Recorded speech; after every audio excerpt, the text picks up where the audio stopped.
Blog Talk Radio.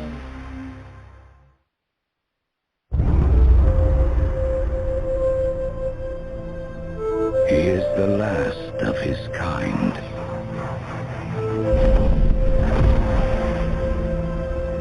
All that remains of a once powerful nation.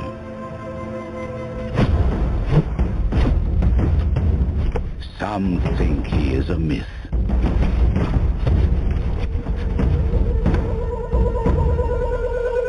Some believe he is the chosen one,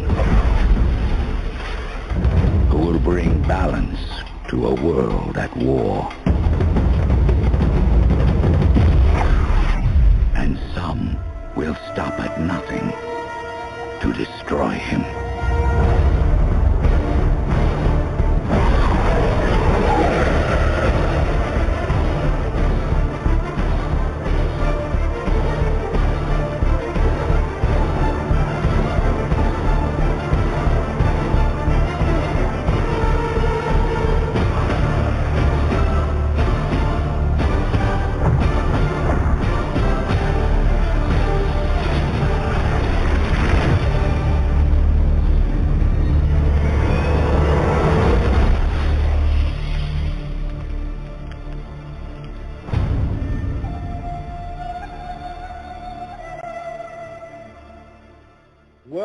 Welcome everybody to Moorish Talk Live 100. I'm your host, Tarhaka, Amana El Bay, and tonight my special guest will be Dr. Walter Williams. The title of the broadcast will be History of the Moors in Spain, the Vatican, and America. We're going to be talking about all that tonight.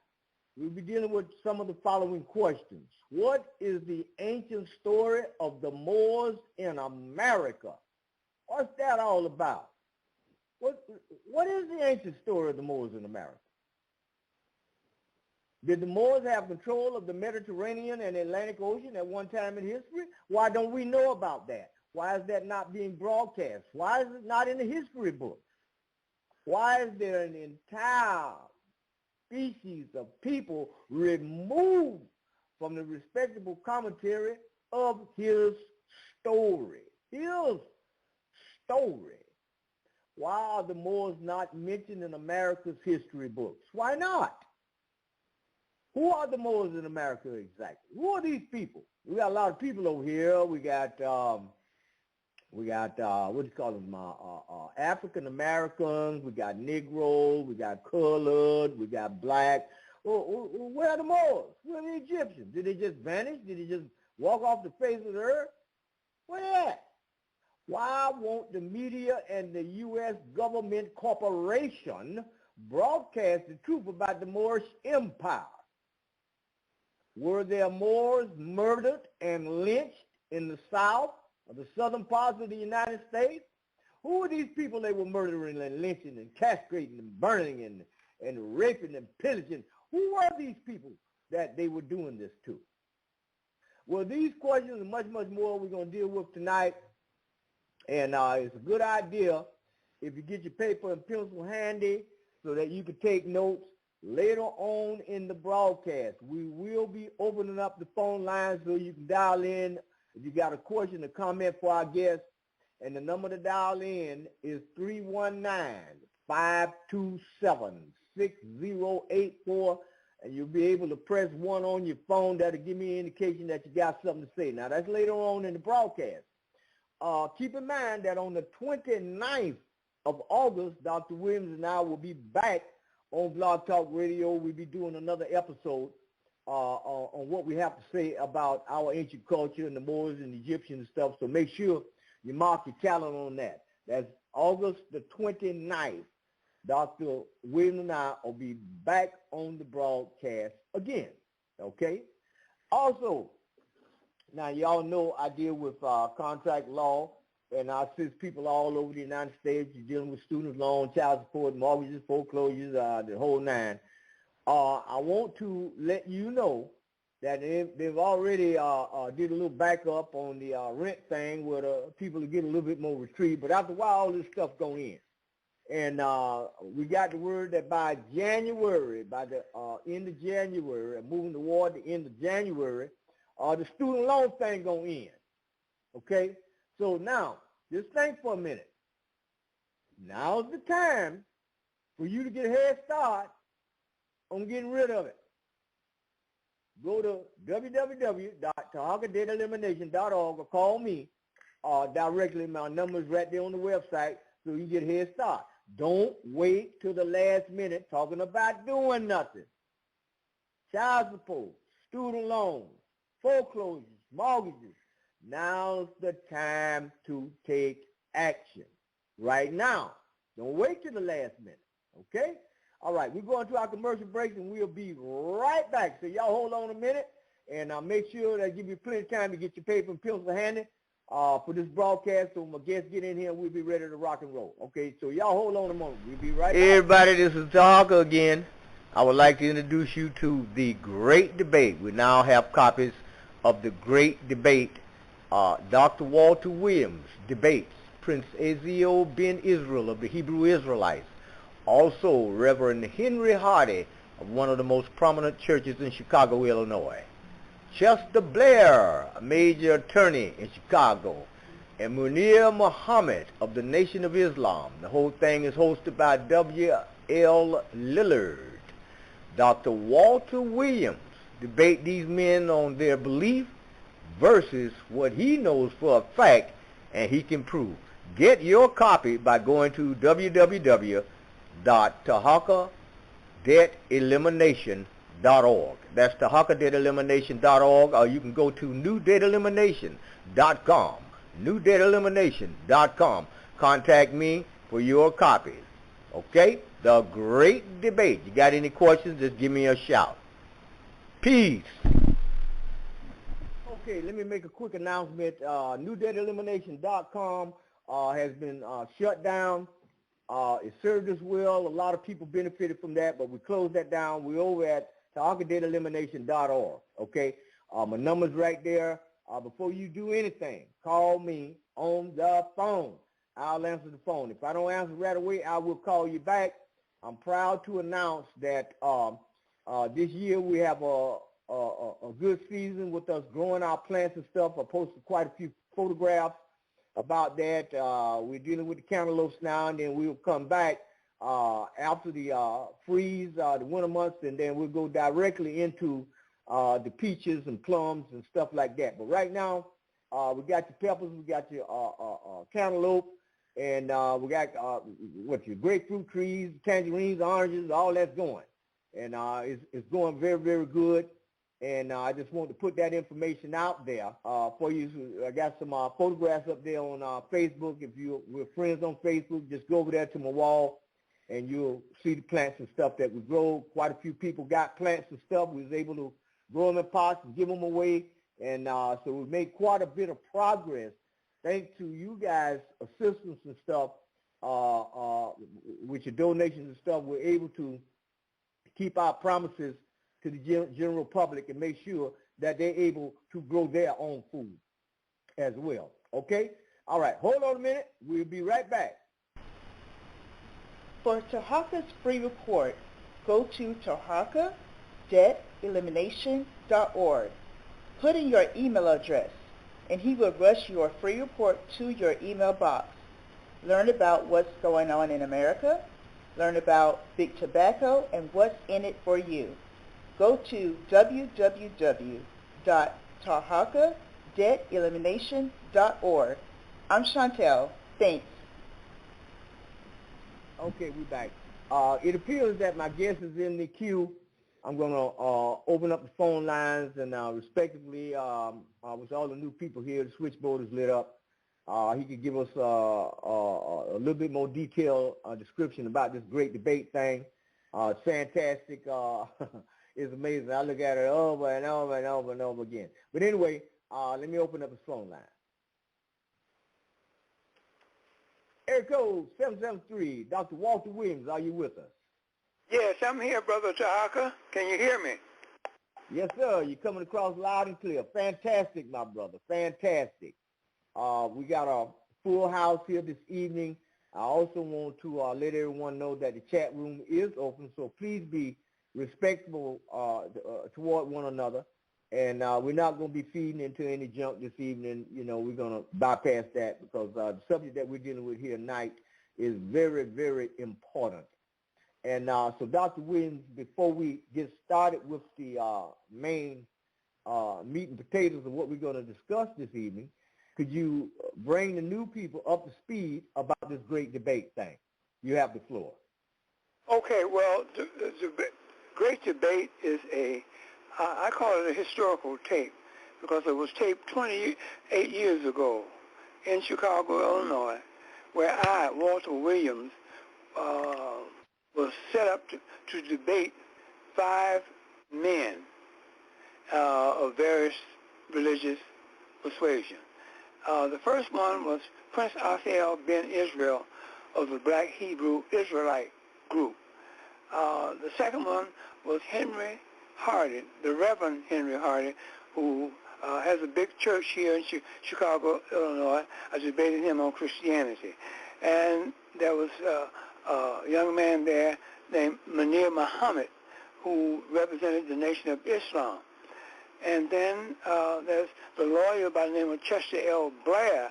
I debated him because I was saying at the time that, and I still say, that Africans born in the United States of America are not citizens of the United States of America due to the Constitution drawn up in 1787. So he, as a lawyer who took the oath to defend the Constitution, he had to try and defend it against me and the statement that I made against the Constitution. And then the host, W.L. Lillard, he was the fifth one because W.L. Lillard at the time wanted me to be defeated by any means necessary, meaning that back then I had just published my book. That was the year 1993. And my first book that I published was The Historical Origin of Christianity. And I was coming out saying in the African community, in Chicago and all over America and throughout the Caribbean, that there's never been a man that ever walked the earth in human form of any race, creed, or color by the name of Jesus Christ. So they had to try to silence me from saying that because everybody is believing up to that point, and they still do, some people, that there was a character, a non-human by the name of Jesus Christ walking this earth as a human being. So he set that up for my defeat, and it didn't work out so well for him. So the great debate is a historical tape. Like you said, Brother Tarhaka, you look at it over and over again, and you always enjoy looking at it as well as I look at it over and over again, and I enjoy looking at it. So that is the great debate tape. And if you want some rare information and some new information, I advise anybody in the listening audience to get that tape. And you can get it through Brother Tarhaka. Just contact him, and he'll make your tape available for you. Brother Tarhaka. Okay, Dr. Williams, fantastic. Ladies and gentlemen, if you want to get your copy of the Great Debate, just contact me by phone or by email. You have my phone number. It's right there at tarhaka.elimination.org. Most of you all already know my phone number. But anyway, if you want a copy of that, we'll send you the direct link. All you got to do is click on it. You don't have to download anything. And you right there watching the whole thing from start to finish. Fantastic. Okay. Dr. Williams, today, a friend and I, we got together. We started early this morning after I watered all the plants outside and everything. And we started dealing with the Moors / ancient Egyptians in the Americas. And I wanted to show her, because I have been telling her over and over, she said, I hear you say it all the time. I said, well, I'm going to show you where I got this information from. And she was able to watch this footage And we didn't get a chance to cover everything. We didn't get down in the Grand Canyon, stuff like that. But we were off the coast of Bimini, off the coast of Florida, 46 miles off the coast of Florida, which she was able to see. And the Europeans is actually showing you is right there. But anyway, I'm going to yield the floor to you, and you can start with this broadcast where you see fit. Okay, well, today's lecture and narrative is about the Moors of Spain, the Vatican, and America. And we're going to find out who are the Moors. That's very important because we have a lot of brothers and sisters in America who are following the Moorish teaching of Noble Drew Ali. And so a lot of them do not know where that name came from, or they know where it came from, but they don't know who it was applied to. So tonight we're going to reveal all that to the listening audience. So let me start my narrative by saying this. I'm going to bring forth our ancestors, the ancient Egyptians, those Africans, who brought forth civilization for all of humanity, coming from the continent of Africa, coming from a country called Egypt. That is where civilization began, with an African people known to us today as the ancient Egyptians. So, and as we go along, you will see how all this fits in and ties back to the ancient Egyptians. The ancient Egyptians were the world's first and oldest civilized people. They were the first literate people on earth simply because they created an alphabet to make themselves literate. And they taught that alphabet throughout their culture. In other words, they kept that alphabet, and whoever they came in contact with, they learned the language of that individual or that group of individuals, and they applied an alphabet to the language by way of phonetics, meaning that however that language sounds, they applied an alphabet to it, simply because they were the world's first and oldest literate and world's first and oldest civilized people. So they were able to do that. So, and that's where we're going to start our narration. They, as I mentioned before, lived in the continent of Africa. And they, by way of their culture, produced the world's first and oldest civilization ever existed on planet Earth. Now, these ancient Egyptian people are still with us because we, Africans born in the United States of America, are the direct descendants of those great, grand, and glorious civilized people, those Africans that lived in the continent of Africa, in the country called Egypt, and through their culture came civilization. So remember this. The ancient Egyptians are the ancestors of the American Negro. Let me repeat that again. The ancient Egyptians are the ancestors of the American Negro. Okay? So now let's get started and move another step forward. And we're going to move into the year 1091.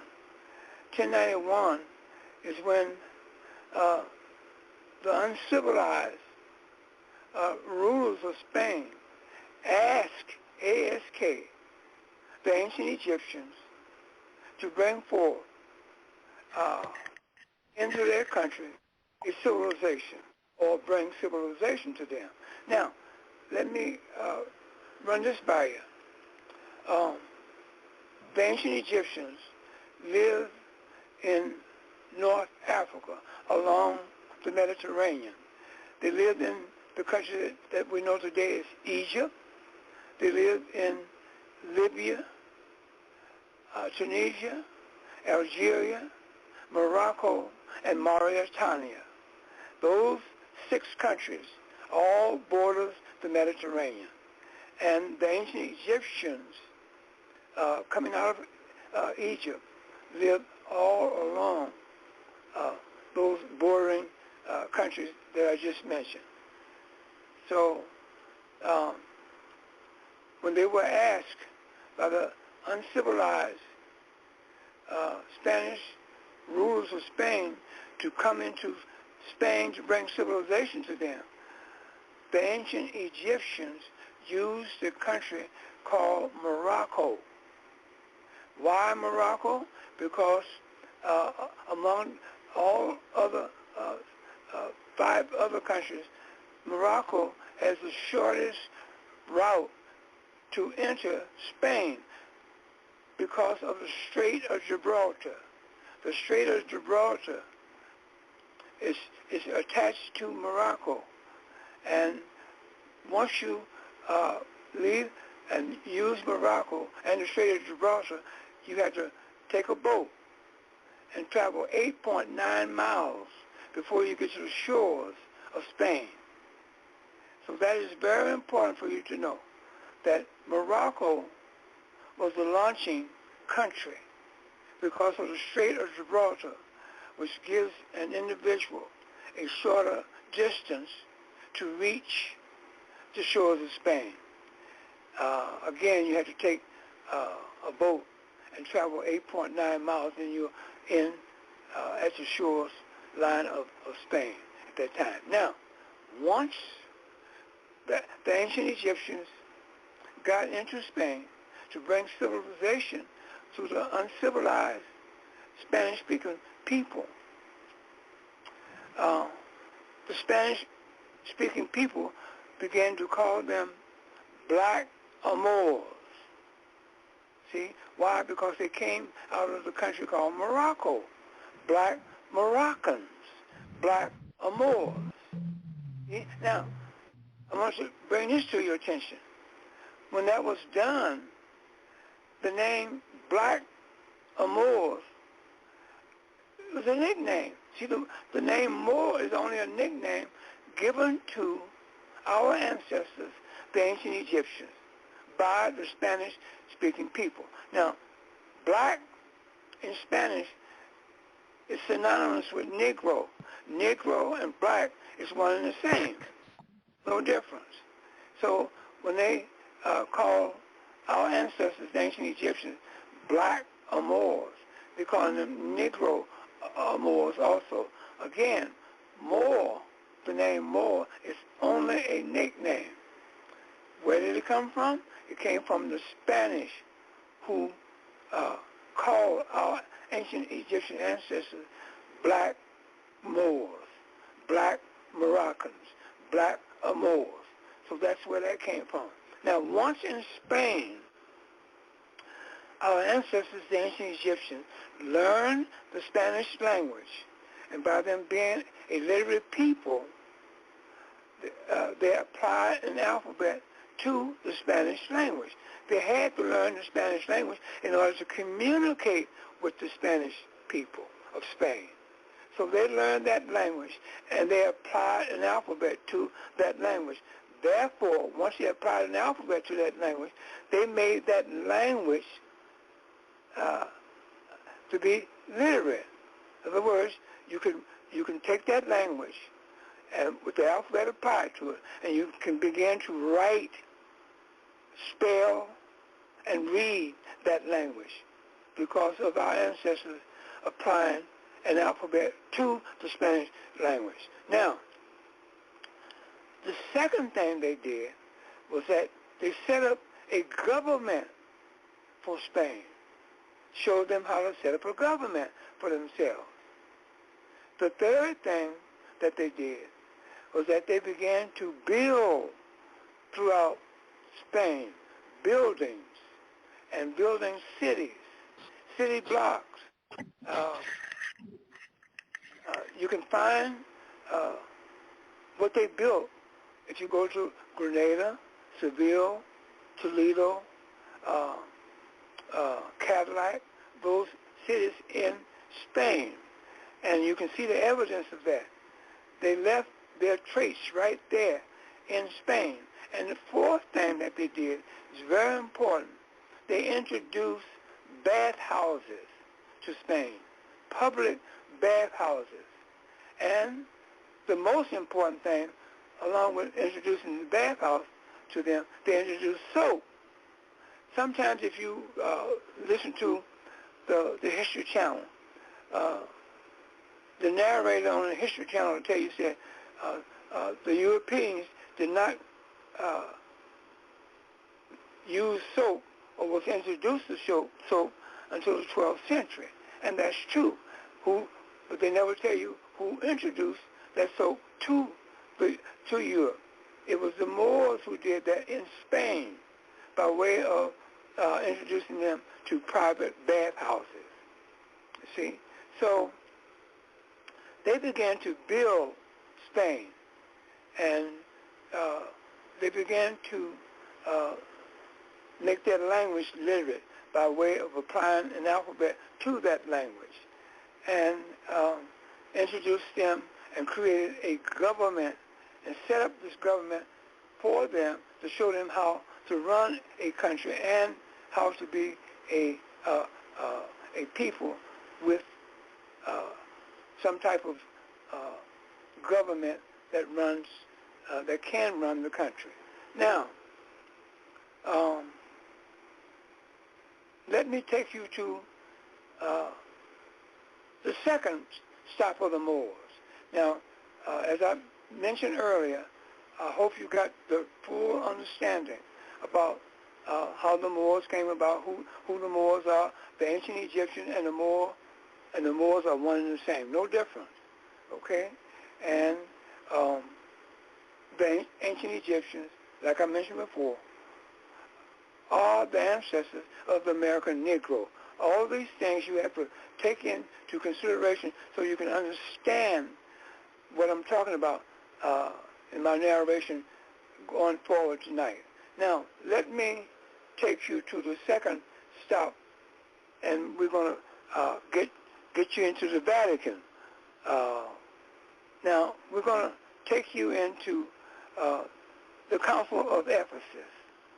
In Ephesus, Turkey, Northeast Africa. Northeast Africa today is called the Middle East. Okay? That's a political name to try to hide the fact that all of these council meetings took place in Northeast Africa. And that's where this Christ, this non-human created creature called Christ was created, and this non-human created creature called the Virgin Mary was created. Okay? Right there at Ephesus in 431. So now, this was done by our ancestors, the Melchite Coptic Egyptians, who ran the government of ancient Egypt, who was under threat and terrorization coming from the Greeks and the Romans to try to make them, the European, into a god. So trying to appease them, a long story short, I'm going to cut through the chase, and I'm going to bring forth Serapis. Serapis is known today as Jesus the Christ. Serapis was brought in to the conversation and the controversy at Ephesus in 431. The Monophysites said that the Serapis had no human nature, but had an Osiris-like spirit, but no human nature. In order to have a human nature, one has to be born through the body of a female. And if you're not born through the body of a female, you cannot be a human being. So what they did was to create a mother for the Serapis by taking the attributes and creating a created creature by the name of the Virgin Mary and giving this Virgin Mary the attributes of Isis. in order for this Serapis to have a human nature. So what's the Melchite Coptic Egyptian doing? Trying to appease the European. This is for the European now, because our ancestors, the ancient Egyptians, they didn't need no deities. They had all the deities in their culture from the very beginning of civilization. But anyway, what they did was to amalgamate the two created creatures together. They took the created creature, non-human created creature, the Virgin Mary, and the non-human created creature, Serapis, and they amalgamated those two created creatures together. And once the amalgamation was created, the Melchite Coptic Egyptians, speaking Greek, said of this amalgamation, now this is the Christos. And in English, the Christos means now this is the Christ. So a long story short, this is how this Christ was created there at Ephesus in 431. Now, let's fast forward that. 101 years later came the creation of the world's first Christian church on planet Earth. And that world's first Christian church is known as the Church of Hagia Sophia. Now, this is caused to be built by Justinian and his wife, who were the Roman emperor at that time, who called to the ancient Egyptian community, called for African ancient Egyptian architects and African ancient Egyptian builders to build a church for Mary and Christ. So the ancient Egyptian builders and architects, they designed the world's first and built the world's first Christian church called the Church of Hagia Sophia. Now, this is done in 532. On December the 27th, 5 years later, 537, they finished that church. That church was dedicated to Mary and Christ, the Church of Hagia Sophia. That was the name of it. Now, my book, The Historical Origin of Islam, has a picture on the very front cover of my book, The Historical Origin of Islam. And you can see how that church looked. That church, the structure of that church is still standing as I speak in Constantinople, Turkey. Today, Constantinople, Turkey is called Istanbul, Turkey. It's standing right there today. And at that time, when that church was built, it was dedicated, like I said, to Mary and Christ, finished December 27, 537. So now, that was the very first seat of Christianity. Now, that seat lasted over there until the Byzantine emperors had an imminent threat coming from the Ottoman Turks. The Ottoman Turks was threatening and usurping all of the land territories occupied by the Byzantine emperors. The Ottoman Turks came to power in the year 1300, you see, and by usurping all that land that once was held by the Roman emperors, that made them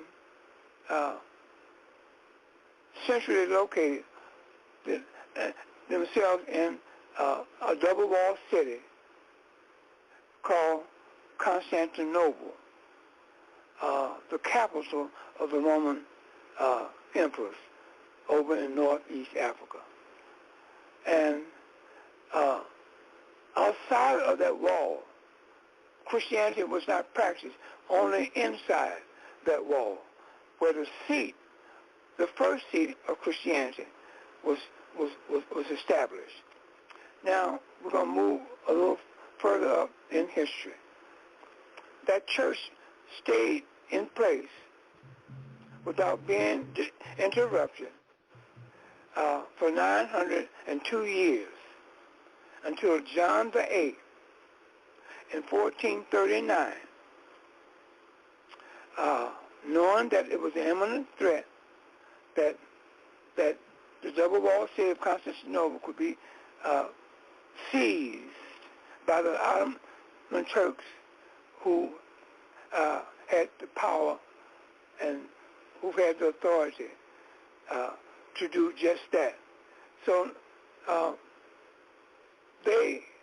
John VIII thought it would be best to move that seat out of Northeast Africa into Europe. So in 1439, John VIII went into Florence, Italy, and Ferrara, Italy, and he relinquished what is known as the donation of Constantine in order for that seat of Christianity to be moved out of Northeast Africa, out of the double-walled city of Constantinople. Now, mind you, that was the European Renaissance era was just started up. It was only 43 years into the European Renaissance era of Europe. So therefore, when that seat was moved by way of John VIII, 1439, by way of the donation of Constantine, there were 6 humanist scholars, supposedly, and 6 from Florence, Italy. The curia there, the word curia means college. C-U-R-I-A means college. And then we had 6 humanists from Ferrara. Now, a humanist back then would be called an intellectual today. See? So now you had 12 men to receive the seat of Christianity, to be located in Europe.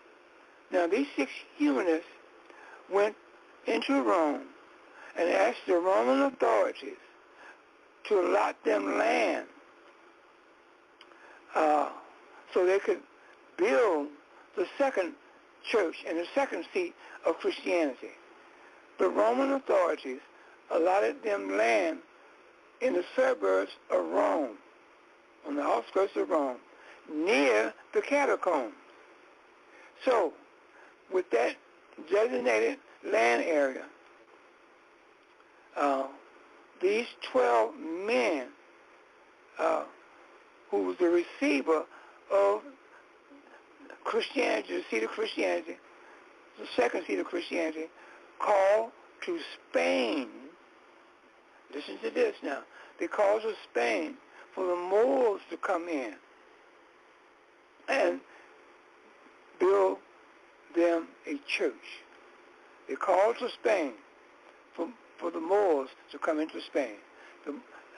So the Moors came in 1444. They came in at their request from these 12 humanists, and they surveyed the land area that was designated to these 12 humanists to build the second seat of Christianity. So what they did, these Moors, they replicated the double-walled city of Constantinople in Northeast Africa. They replicated that city where the first seat was being held. They replicated and they built the next year, after surveying and 1444, the land area, where they was going to set up the second seat of Christianity. So the next year, in 1444, they broke ground and they began to build what is known as St. Peter's Church, known today as St. Peter's Basilica. You see, and if you look at St. Peter's Basilica today and look at the dome, on the very first church was built in Africa, Northeast Africa, you see that the two domes are similar. Now, the one in Rome is a little smaller dome than the one in Africa, in Northeast Africa, in Constantinople. But anyway, it's just the same people that built the first Christian church are now building the second Christian church, the St. Peter's Basilica, or St. Peter's Church, or the Church of St. Peter.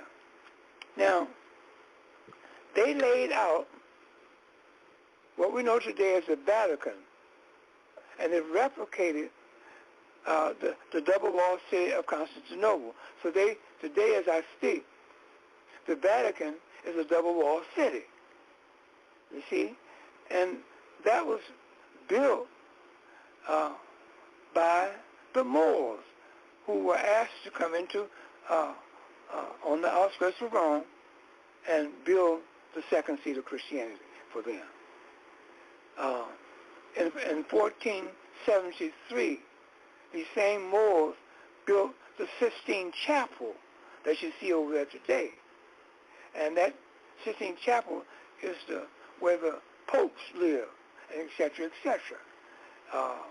And they have a lot of artists' work that is inside of that Sistine Chapel, such as Michelangelo's piece of art is over there in that area, Leonardo da Vinci, et cetera, et cetera. So they began to build at the request, again, of these 12 humanists. And they built it and replicated the first seat of Christianity in Northeast Africa. I'm repeating this because I want you to really get a full understanding of what I'm talking about. Now, here's the big problem came up in 1478 under the leadership of Ferdinand and Isabella. The Roman Catholic Church had allied with Spain. The Roman Catholic Church, I'll repeat that, had allied with Spain. So now, Ferdinand and Isabella came on the scene, and they made up in their mind that it was time to get rid of the Moors out of Spain and the Vatican. In other words, they want to erase any evidence of the Moors being there. So they set up in 1478 what is known as the Spanish Inquisition. And they hired an inquisitor by the name of Thomas de Tarhaka, who set up that Inquisition for the country of Spain and for the Roman Catholic Church. So it's called the Spanish and Roman Inquisition. See? So now they set sights on getting rid of the Moors, erasing their history out and from the streets, cities, towns, etc., of the Moors. They didn't want no evidence of them ever being there. So today, that's what you will find over there as I speak. But you have to know the history if you go over there, like I'm giving you the history, so you know what you're looking at and what you're looking for. Okay? Now, let's go. I've taken care of Spain, the Moors in Spain. I've taken care of how the Moors got into the Vatican and what they did there. And I've taken you to Spanish Inquisition, Spanish and Roman Inquisition. And now they're getting rid of the Moors out of Spain. The Moors went into, some of them went into France, some of them went into different parts of Europe. They came into, back into North Africa, and to Morocco and other countries along the Mediterranean, including Egypt, etc., etc. They even went into Mali in Africa, and they set up in Mali. Now listen to this. Now they set up what is known today as the University of Timbuktu. Now it took me. I was looking for the University of Timbuktu for 29 years. I could not find any physical building of brick and mortar. I couldn't find no brick and mortar building that would represent a university like we know it today. But after 29 years of searching, I was in a supermarket one day, and I was in line, checked my groceries out, and they had the magazine section was there as you check out. And I looked over the magazine section, and I saw a book says archaeology. And they, by me studying ancient history and religion, etc., etc., I'm always interested in archaeology. So I went to the book, picked it up, and there it said on the cover of the book, the mystery of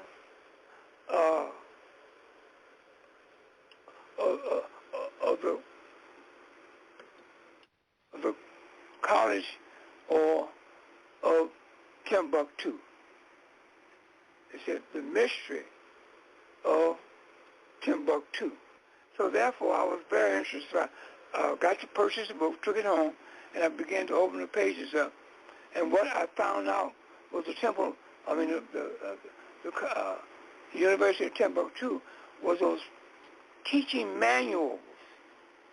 When the Inquisition came, of getting rid of the Moors out of Spain, these some of them fled into Mali, and they bought land in Mali, and they built homes in Mali, and they began to teach from their homes out of these manuscripts, hundreds of manuscripts for different subjects in these various manuscripts.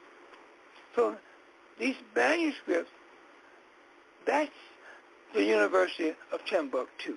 You will not find no brick and mortar of a University of Timbuktu.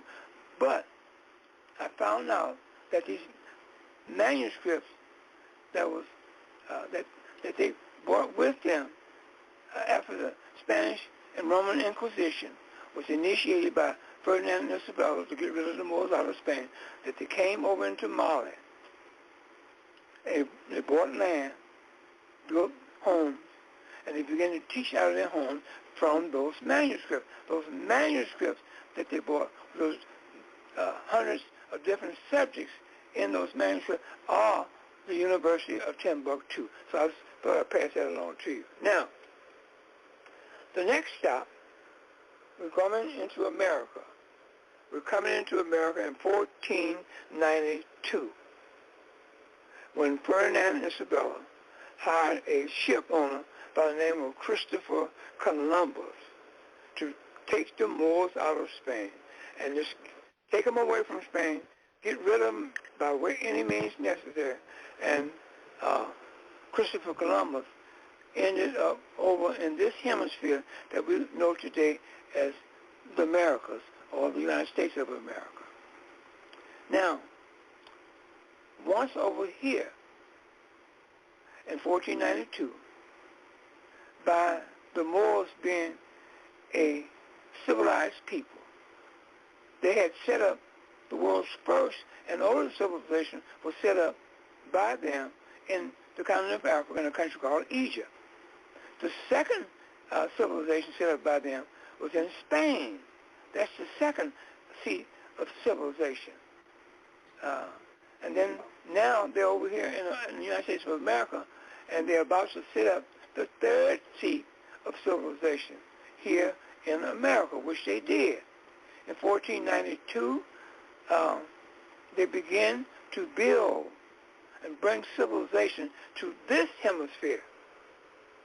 And so from 1492 to the advent and the coming of slavery in 1619, you got a period of 127 years. During that 127 years, the ancient Egyptians, under the name of Moor, began to build a civilization over in this hemisphere. See? Now, but the thing about it, no one talks about that. They start the history of us Africans living in the United States of America with slavery, 1619. But none of them go beyond the wall of slavery to 1492, which you got to, from 1492 to 1619, like I mentioned, it's 127 years of unexplained history that our ancestors, the ancient Egyptians, a.k.a. the Moors, used that time to bring civilization to this hemisphere. So you have to understand that from 1492 until 1619, you got to understand that the civilization that was set up over here, that's still being used over here, was set up by the Moors, or by our ancestors, the ancient Egyptians, under the name of the Moors, you see. So now, you take, for instance, Benjamin Banneker was a Moor. John Hanson was a Moor. Benjamin Banneker laid out the city of Washington, D.C. See? So Washington, D.C. is nothing but, and this country itself, America, is nothing but a replica of ancient Egypt. Because you go into Washington, D.C., you see all those monuments that, and statues and art and other artifacts, you see them being displayed there in Washington, D.C. Okay? That was put there by no accident, was put there on purpose to replicate America, was used to replicate ancient Egypt. So we have to know our history, because they're going to put everybody, or every African, in slavery over in this country, especially for the names that we call ourselves. If you call ourselves Negro or black and Negro is synonymous. That name came from where? The Spanish, giving that name to our ancient Egyptian ancestors. Then we call ourselves African Americans. But now when you try to find African Americans on the world map, you can't find no African Americans there. You go to the world map to find black land that identify black people. You can't find it either. Nor can you find Negro land. So therefore, those names was given to us to cut our ancestors' history off and cut us off from our ancestors and from knowing our ancestors' history. That was done on purpose. So today, we're going to have to know the difference, and we're going to take it back. We're going to tell the world that we, Africans, born in the United States of America are the descendants of the ancient Egyptians. Like I said before, the ancient Egyptians are the ancestors of the American Negro. So all you have to do is retro back using black and Negro back to where? Spain. That name, black and Negro, is synonymous, given to who? The ancient Egyptians, our ancestors. So that's where you retro back to find out who and where those names came from. So that is some of the narration that I want to bring to the listening audience tonight. And that's how we got into Spain, and that's how we got to be black and Negro, and that's how we got into the Vatican as the Moors, etc., etc., and that's how we got over in this hemisphere by way of Ferdinand and Isabella and the Spanish and Roman Inquisition. See? So now, with that being said, I'm going to turn this lecture back over to my dear brother, Tarhaka. Tarhaka? All right, my brother, Dr. Williams. Fantastic, man. That was an excellent bringing us up to speed on the ancient story as well as his story, which is two different things. Fantastic delivery. I got to give it to you, my brother. I think that you laid it out well for us, and we can open up the phone lines now. We're an hour into the broadcast, and we're going to start with area code 312. Tell us who you are. 312. What's your question or comment for our guest? You're on the air. Good afternoon. This is Brother Yoel. Just checking in a little late there. All right. Thank you. Good afternoon to yourself and Professor Williams here. Good afternoon, my brother. Yes. I got a little bit of a question. You know, I've been dealing with, when I first ran into the people, well, not really the first time I heard mention of the Moors, but the second time I had heard mention of the Moors was through some brothers I met in the restaurant here in Chicago, and these brothers were wearing their fezzes and whatnot, and they were sitting in the restaurant eating. So I approached them and I said, "What are y'all here for something special, or what? Y'all in an organization?" Or they said, "Yeah, we here for the conference here in Chicago, and we're Moors. You know, Moors were the people who helped Columbus to navigate over here to America." And in my head, I'm thinking, "Oh, you the guys.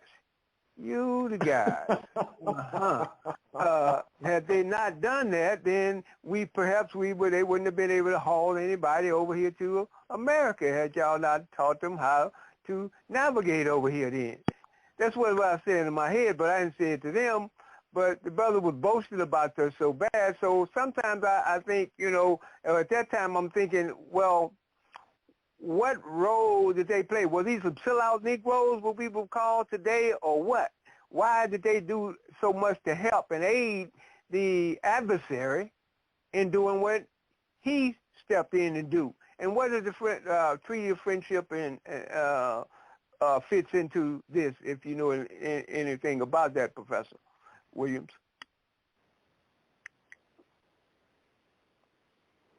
Dr. Williams, are you here?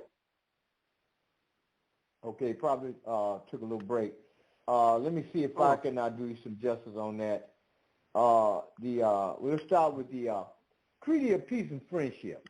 Okay. Mm-hmm. If we just look back at the actual series of events that was occurring during the time that the so-called Treaty of Peace and Friendship was done up, we had the people that's writing the Constitution and all of these guys here, and all of these guys were slave owners, right? Uh-huh. Now we look at it. If we look at the time frame, so if you look at exactly what was going on during that time period, we know during that time period, the so-called people that was supposed to be signing this document here and that document there, and the Constitution, the Articles of Confederation, and all this stuff, but these people were slave owners.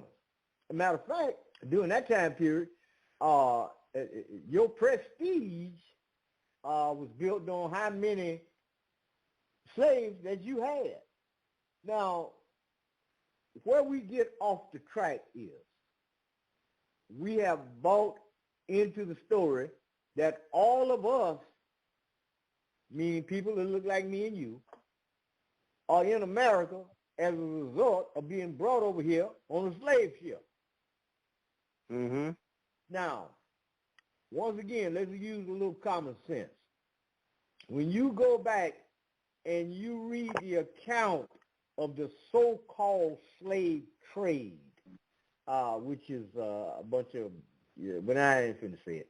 But anyway, they will tell you during the transatlantic journey of people being taken from Africa brought here, with 200,000 people, 100,000 people, they died.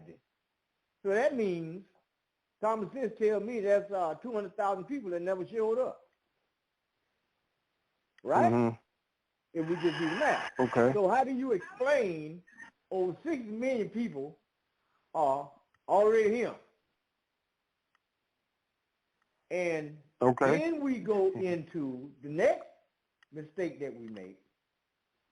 We go into start learning something about history, and we take the account of history, which is his story, as the only account that we should be looking at. We don't look at our story. We don't look at our ancient story, what occurred here, there, and the other place. And then we make this big, giant mistake. We try to put this thing together, put the puzzle together and get understanding from divided land masses. Now, when you put the whole earth together in one land mass,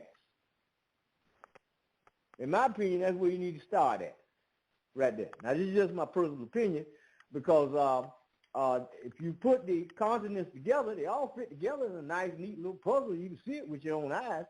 So if we begin our ancient story there, and I say our ancient story, which precedes history, our story precedes his story. Now, Dr. Williams was talking about the public baths and all this stuff in Spain and stuff. You can find an excellent detailed account of all this information written in Stanley Lane Poole and Moors in Spain and stuff.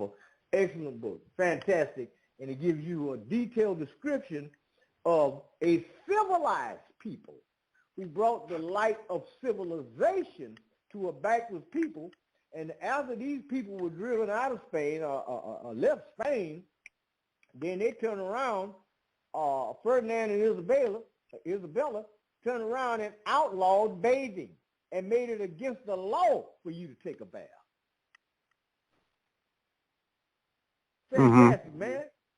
And then when we get to the part about all of these dukes and duchesses and the kings and the queens, and they're supposed to live in these big castles and all that, that is a lie. They lived in great big barns with a hole in the roof so smoke to get out. Stealing and lying was perfectly legal. I read an account, I don't think it was in Stanley Lane books, Stanley Lane Poole's book. I think it was in John G. Jackson's book, where if you, Brother Yoel, wash your clothes and hang them out to dry, and you ain't paying attention, and somebody comes along and steal your clothes and walking down the street with your clothes on, there's nothing that's perfectly legal.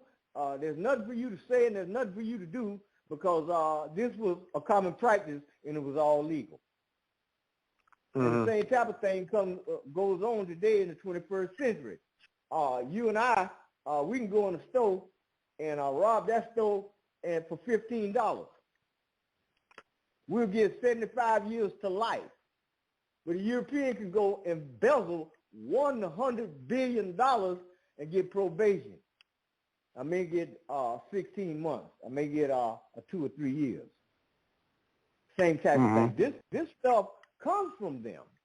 And so it's important for us to understand his story. But more importantly, we need to learn everything that we can possibly learn about our ancient story. And when you do the research on that, then, you know, a lot of junk people come at you with, it just roll off your back like water off the back of a duck. You don't have time to deal with no foolishness because you already know the truth. You've already done an investigation. And leave no stone unturned, and remember, numbers don't lie. So my position is, I look at the situation from a holistic standpoint. I look at it from Earth being together at one landmass, and that's where I'm going to start at.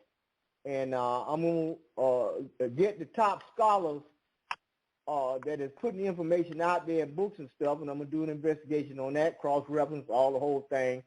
And then I'll be able to get a clearer understanding of what's going on.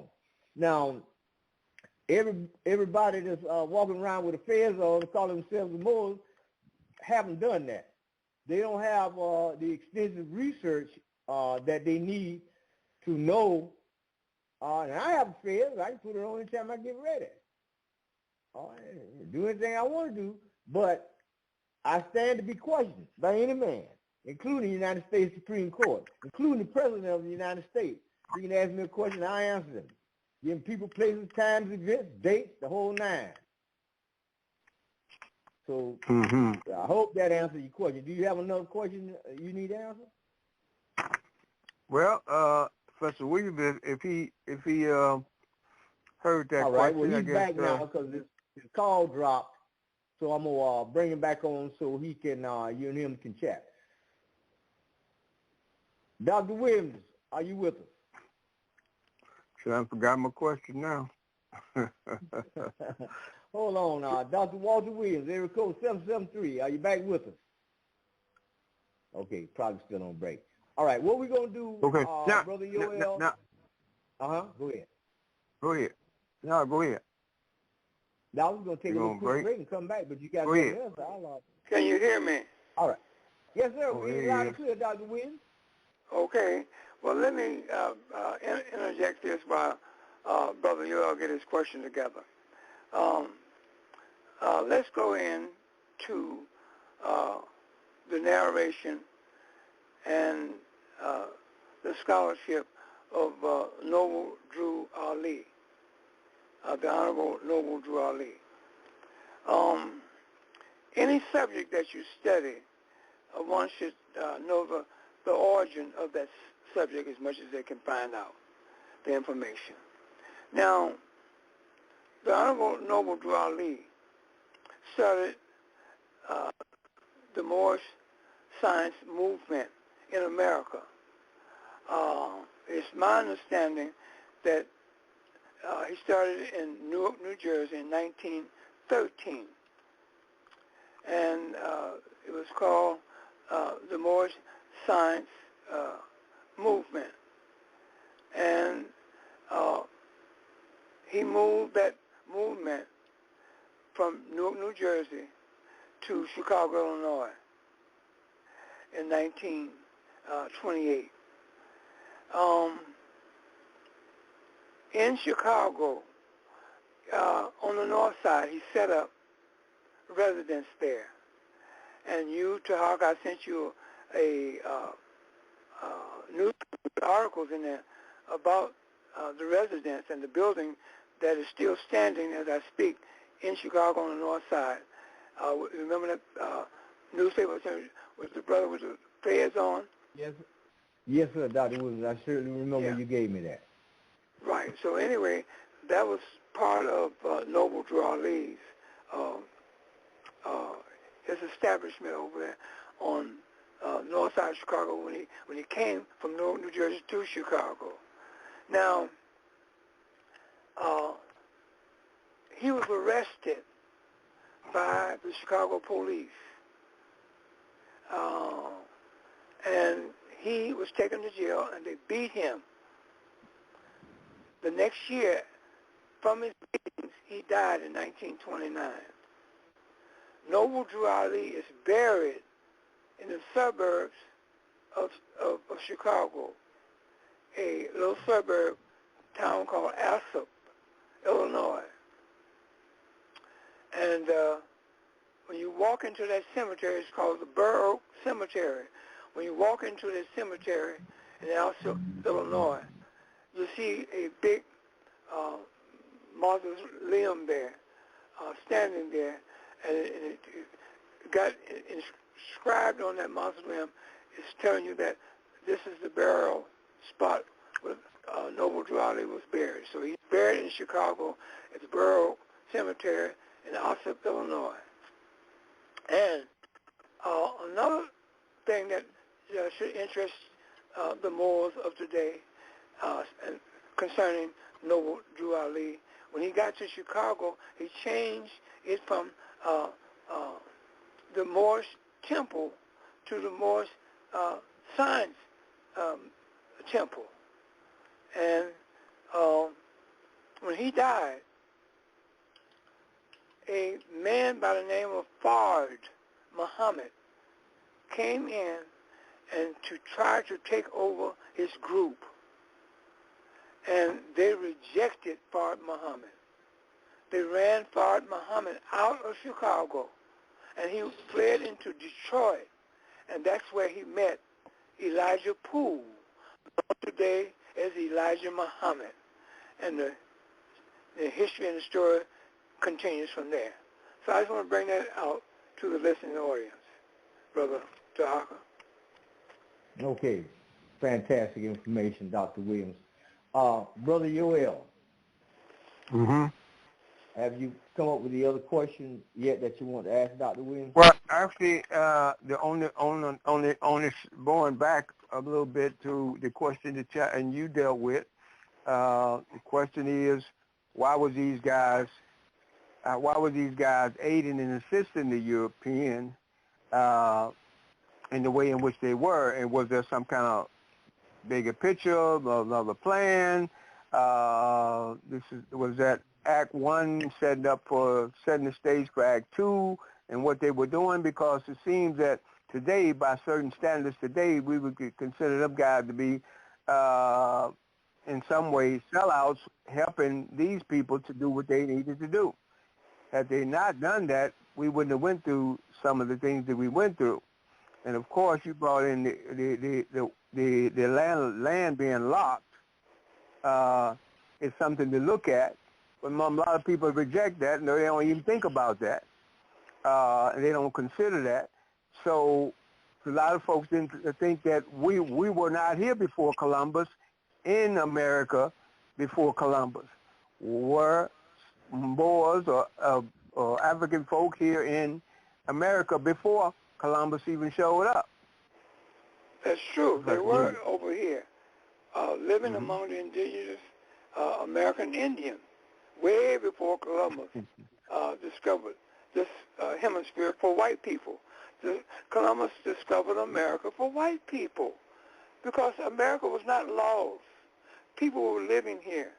The indigenous Indian was living here. The African was living here, etc., etc. Now, the Africans that came out of Spain on the ship with Columbus are the Moors.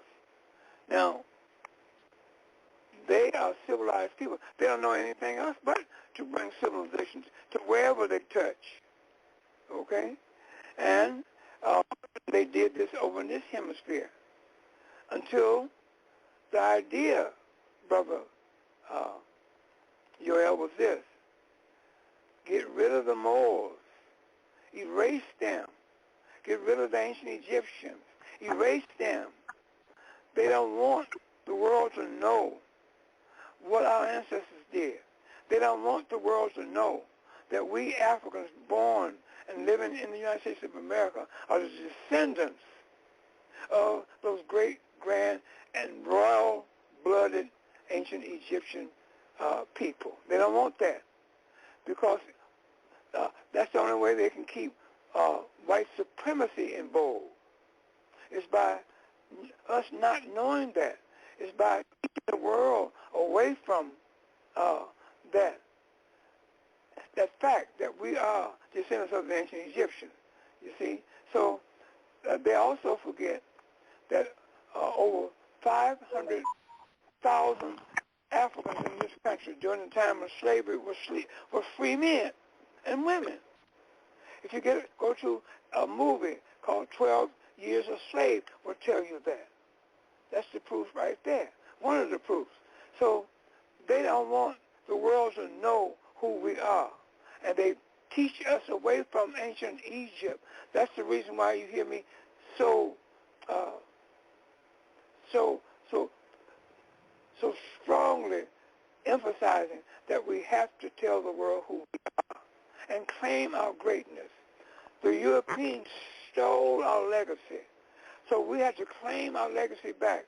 Our legacy was given to us and left to us by the ancient Egyptians. Now, Dilo P. Ford wrote a book called God Wills the Negro. In his book, he's showing the world that the Negro and the ancient Egyptians is one and the same. Also in that book, he said that the ancient Egyptians vanished and the Negro appeared. You see? And then I tell the story about in 1996, I was asked by the Black Physicians Association of Cook County Hospital to come and give a lecture at the Cook County Hospital where I was born and where my daughter was born in 1996. They call themselves the Black Physicians Association of Cook County Hospital. So anyway, I went to the Cook County Hospital. I gave the lecture in the designated area where I was to lecture in. And after the lecture was over, the doctors took me aside to give me my honorarium. So while taking the time to get my honorarium, I asked the doctors, I said, doctors, can I make a suggestion to you? Why don't you call yourself the Imhotep Physicians Association of Cook County Hospital? I said, that way you will identify and take yourselves back to ancient Egypt. They said, one of the doctors asked me, said, how do you know that we're descendants of ancient Egyptians? I said, okay. I said, do you agree that the Great Pyramid was built by African people in Africa? He says, yes, during the time of antiquity. I said, do you agree that there was Greeks walking this earth during the time of antiquity? He says, yes. I said, do you agree that Romans, known today as Italians, were walking this earth as people during the time of antiquity? He says, yes. I said, let's go back. Today, as I speak, the Greeks are on earth today calling themselves and claiming themselves to be Greeks because of their ancestors tied to Greece. Is that right? He says, yes. I said, the Romans today are around calling themselves Italians, giving them an identity of the existence of the Romans and as Italians today, going back to antiquity. Is that correct? He says, yes. I said, now, where are the descendants of the ancient Egyptians? You said they built the Great Pyramid. You acknowledge their existence on planet Earth. So where are their descendants? Did they vanish? And he looked at me with a bewildered look. But that's the point I want to bring over to the listening audience. Where are the descendants of the ancient Egyptians? I'm going to ask Brother Yoel that. Where are the descendants of the ancient Egyptians, Brother Yoel? That you asking me the question. I'm going to ask you. If God wills the Negro, I was going to ask you how did he come to the conclusion that it was the Egyptians disappeared as we appeared? How he come to the conclusion that we are the descendants of in that book of the ancient Egyptians? Because we, as a people, we look exactly like the ancient Egyptians look. I'm sure he used more than that. What was that now? I'm sure he used more than that as in his research to come to that conclusion. He didn't just say it, we look like them. No, he shows you in the book, American Negroes, and then he shows you a picture of the ancient Egyptian looking just alike. Now, about let's say 12, 13 years ago, in Chicago, in Chicago Sun-Times, in Michael Sneed's column, she put a picture of Michael Jackson, the entertainer, the singer, alongside of a statue of an ancient Egyptian statue that looked, and Michael Jackson and the statue looked exactly alike. I got the article in my possession. One day I'll bring it to the store so you can see for yourself. So, but can we use that as scholarship? A man saying that a man showing pictures of one group of people and then another picture of another group of people and saying, oh, they look alike. Can he use that as scholarship? All right, but let me ask you this. Do you agree that an African people built the Great Pyramid? Oh, absolutely. You absolutely agree to that, right? Yes. Where are their descendants today? I say those descendants are up here, but all over the place. They were scattered. Some of here, right here. I ask you a poignant question. Where are the descendants of ancient Egyptians? Well, Doc, with all due respect, I'm not the expert. I'm asking the experts not for myself, but for the people in the audience who might have that question, same question pondering on their mind. How was any of these people already here? You mentioned the Native American, or the so-called Native American, as I call them. Is the Native American day today the same one yesterday? It's what a lot of issue is about with respect to who was Native American and who was not a Native American. Because if you don't know or haven't encountered anybody raising that issue, they say that what you call the Native American, they on these reservations are not the original people, that they were African people. You cannot say that about the Native American. I see him on television claiming his identity. He doesn't deny that. Today, as I speak, 2021. Okay, wait now, just a moment. Just a moment. Okay? Now, the ancient Egyptians did not vanish. They got to be, the Greeks are still here, calling themselves Greeks. The Italians, the Romans are still here calling themselves Italians. They, along with the ancient Egyptians. So where are the ancient Egyptians? They got to be somewhere. Okay? So of course. If you, wait now, hold it. If you can't understand that, then it's no use to me further having a conversation about this part, because I've went over this with you many, many, many times.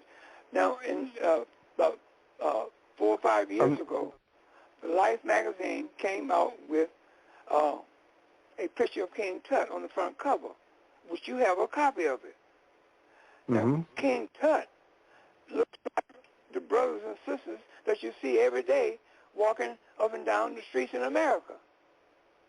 Okay? You can't deny it. So they got to be somewhere. Okay? So you have to centralize your mind on settling your mind that they are over here in this hemisphere, okay? The bulk of them, okay? So the ancient Egyptians and the Negro is one and the same. So if you can't understand that, then there's nothing I can do about it. No. It ain't a question of whether or not I can understand it. I'm asking the question for people who are listening, because I've heard, if you haven't heard it, and Tarhaka, maybe you've heard it, brothers argue that issue of who is the original Native American in America. And even the Caucasian says that the original Native American was not the Native American we think about. They call them the Olmec people. They say they were the original people in this land, and those people are African. So you gotta consider those things. And like I said, I'm not asking for me. I'm asking for the people who also who might be listening, who might want to know that question, or who may not even be thinking about that question. I don't know if they are or not, but I do. Okay. Well, Brother Yoel, let me shed a little bit more light. Okay. Because we do quite a bit of research here. I have an online librarian, and I have a library in my home that I deal with from time to time. And based on what I have gleaned, if you tell me that you have an archaeological find, and the person that you find, you do the reconstruction and all this stuff, and you discover it is us, and it's dating back over 200,000 years over here already, well, that tells me there's a whole lot of falsification been going on. We got a whole lot of information that's being withheld. Now, when you say to me the word Native American Indians, I have a problem with that, because if everybody have a nationality and all nationalities associated with a landmass, how are we going to have people in the land called India who call themselves Indians, and then we have people over here that's been labeled as Indians in North America? So we don't waste any time with that garbage, because that's a lie too. What is taking place is you have an entire people that has been written out of the respectable commentary of what is called his story. That's what's taking place. We don't, and then on top of that, we get all of this information coming out about Europeans here in America, and the forefathers, the founding fathers, and all this here stuff, and then the Vikings came in, and all this here, and the French, and the Portuguese, and the Spanish, and all this right here. Well, all of this is being piled up on top of the foundation of the original people on this landmass who've been here for hundreds of thousands of years, and is being covered up, written out of story. They had what's his name? J.A. Rogers, who wrote the book Nature Knows No Color Line. Well, he went over there in Europe and was publishing this book, and everybody thought it was super fantastic, because he started giving out information about the Moors, and this great aristocracy came from the Moors, and this, that, and the other. However, when it came for him to print the book and publish it in the United States, they said, we will not publish this book in the United States until you remove the word Moor and replace it with the word Negro. So that shows you right there that there is a cover-up, and what we have to do is do the research and acknowledge our identity. When you start doing a thorough investigation on your ancient story and look at the timeline, don't just sit there and read the book. Get your pencil paper out, write down dates, people, places, times, do your cross-reference, do your research and stuff, a picture will emerge from you, and you will be able to see the strength of the cover-up of your identity.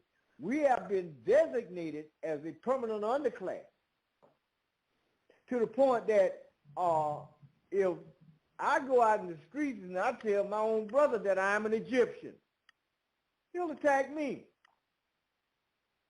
You ain't no better than me. I'm black. I'm an African American. He'll try to drag you down. You don't have to worry about the Europeans. Truth still remains when you have. So are you saying that 200,000 years, was that an African? That was your people? Yeah, that's our people right there. Right down there, they dug it up right down in South America. They dug up another on over there in the land they call it Africa, but they dug it up right down here in South America. And then put it on, it's right there on YouTube for you to see. So you saying right the African was the Native, where is the Native American in America? We are the original people on this landmass. Put the land together on one landmass. Go and look at the ancient stories about the underwater finds. You got 400-foot high pyramids down there in the Atlantic Ocean, off the coast of Bimini, off the coast of east coast of Florida, stretching all the way over to Cuba. All that stuff is right there for you to see. You don't waste no time with somebody else trying to validate you. Go ahead and validate yourself, but do the research about yourself, and go ahead and only do what you got to do. The information is available, is right out there. We were looking at it this morning. Just this morning we were looking at it.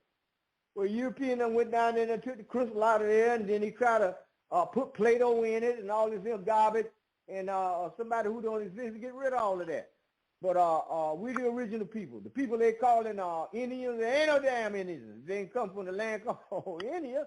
It's a bunch of, what they do is they take anybody but you and put on top of you and give them some badge saying they're the original people. They're anybody but you. Anybody but you. So, Professor William, do you concur? Well, hold on a minute. Let me bring his line back over. But before I do that, I got another caller with his hand raised. Let me let him in, then I'm opening up Dr. Williams' line. Area code 813, you're on the air. 813, you're on the air. Okay, nobody at 813. All right, let me go back and open up Dr. Williams. Dr. Williams, are you still with us? Yes. I heard what you're saying. Yeah, I agree with most of what you're saying. But to Brother Yoel, I'm surprised at him allowing white people to tell him about his own books and give him some history. You know darn well they're not going to tell you the truth. Now, that's number one. Number two, white people don't even know their beginning history of themselves. So how are they going to tell you about you and your ancestors and our ancestors or someone else's ancestors?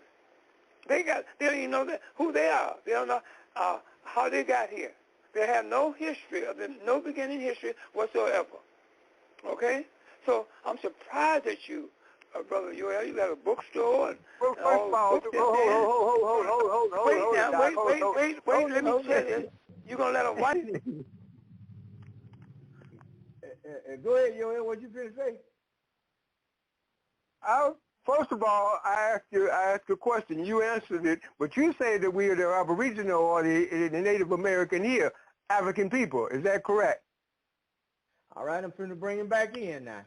And then I asked him if he concurred with what you said. I'm bringing him back in now. now. With most of it, come on, Dr. Williams. Some of it I don't. And that's one of the things I don't. So, yes, I mean, you know. So why be surprised at me? I'm just asking a question. I'm trying to get at who are the Aboriginal or Native American. Like he said, we know that the word Indian came from that's a misnomer. That's a mistake. These people are not from India, so they're not good. They shouldn't be called Indian. You know, so we know that. Hold it, Yoel. Hold it. Oh, wait. I didn't. You told me to hold it, and I hold it. All right. I'm just asking you a question. You said you don't agree with. You don't agree. Yeah, you said you don't agree with some of what he said. Well, what's the part you don't agree with? All right. Well, hold on. Let me let him answer that for you. Hold on a minute. Okay. I'm gonna let him answer that for you. You mean all right, Dr. Williams? Yes. You hear me? Go ahead. You mean to tell me, Yoel, that you're concerned about who is an indigenous or who is American Indian? You don't even know. You won't even claim your own ancestors. So why are you worried about somebody else's Indians and somebody else's heritage? Claim your own first. Who are you? Who are we? You're connected with a people in this country that's called black folk, Negroes, and African Americans. That's who we're connected with. But who are these black people and Negroes and Africans? Who are they? Who is their ancestors to them? Instead of with them, I'm not worried about the American indigenous Indian. Okay? That's not my subject. I'm not an Indian. Okay? I am an African. I come from the raw blood of the greatest people that's ever walked this earth. The people that built the greatest monument that has ever been built by man, and that's the Great Pyramid. Okay? That's who my ancestors are. Okay? And they are Africans. I didn't say we're Africans. They're still Africans. That's who I'm concerned about. I'm not going to worry about the American Indian. Who is the American Indian and where did he come from? I'm not interested in that. Okay? The thing that me and Tarhaka is trying to do is get us back to ancient Egypt. Claim our heritage. Claim our ancestors. Okay? Because the ancient Egyptians are the ancestors of the Negro. Okay? That's very plain. So let's not get into La Land, Brother Tarhaka. All right. Well, I'm gonna bring our brother Yoel back in, Dr. Williams. Hold on a moment. Okay. Okay, brother Yoel. So I would still ask the question: what part of what you said that he don't concur with, that he don't agree with? That's all I'm asking. Okay. You want me to answer that? Yes. I'm not going to tell you that. Whatever I don't agree with Chuck, I'll tell him privately.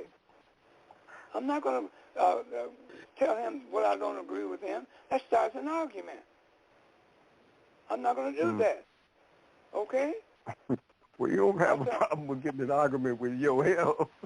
Well, no, I'm not. Okay, that's okay.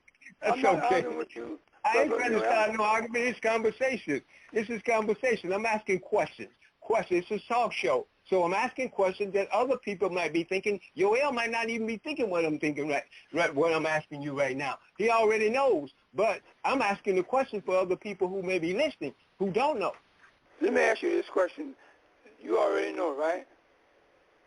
Let me just ask this question before I answer that question. You already know. Is that correct? Ask me that question. Let me just say this. Tarhaka, have you not heard many times through many people the conversation of who is the Native American in America? Have you not heard that many times? Oh, yes, I have. Okay, I thought so. So I have too.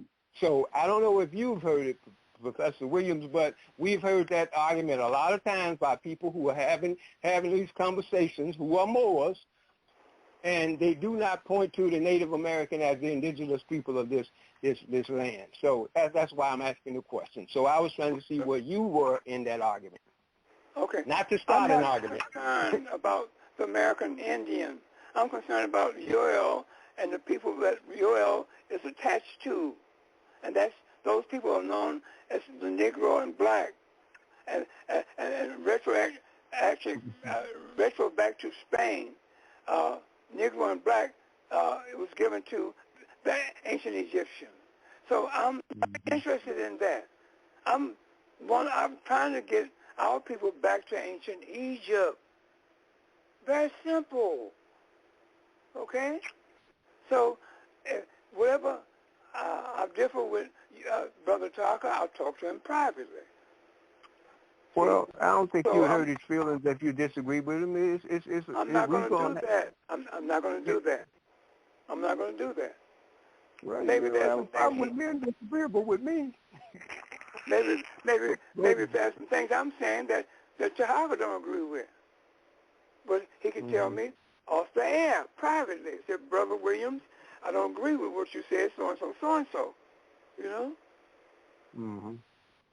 So so we're not going to start an argument. So arguments don't give knowledge out. So first of all, let me just say once more time, I wasn't starting an argument, Professor Williams. Now, I know that, Okay. Brother Uriel. I know you have confusing me starting one. I'm saying the reason why I'm Yeah, not answering.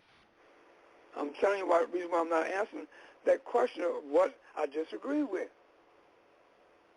I'm not going to tell you that, what I disagree with. Well, Okay? Mm-hmm. Okay. Yeah. All right, gentlemen, I'm going to go down here to our next caller and see if they're ready to answer now. The area code 813, let me bring that back in. Area code 813, you're on the air. Tell us who you are, what's your question, comment for our guest. 813. Last number 0927. Okay. Mm-hmm. They fell asleep. No, they are. Yep, probably did. Ladies and gentlemen, number to dial into the broadcast is 319-527-6084. Press 1 on your phone. That'll give me the indication that you got something to say. I'll open up the phone lines, and you can get in and tell us about it. So, brothers, we're going to take a little quick break, and I will be right back. Yeah, hold on a minute. We'll be right back, okay? Hold on. America, one of the wealthiest countries in the world. But the question is, how did it accumulate its wealth?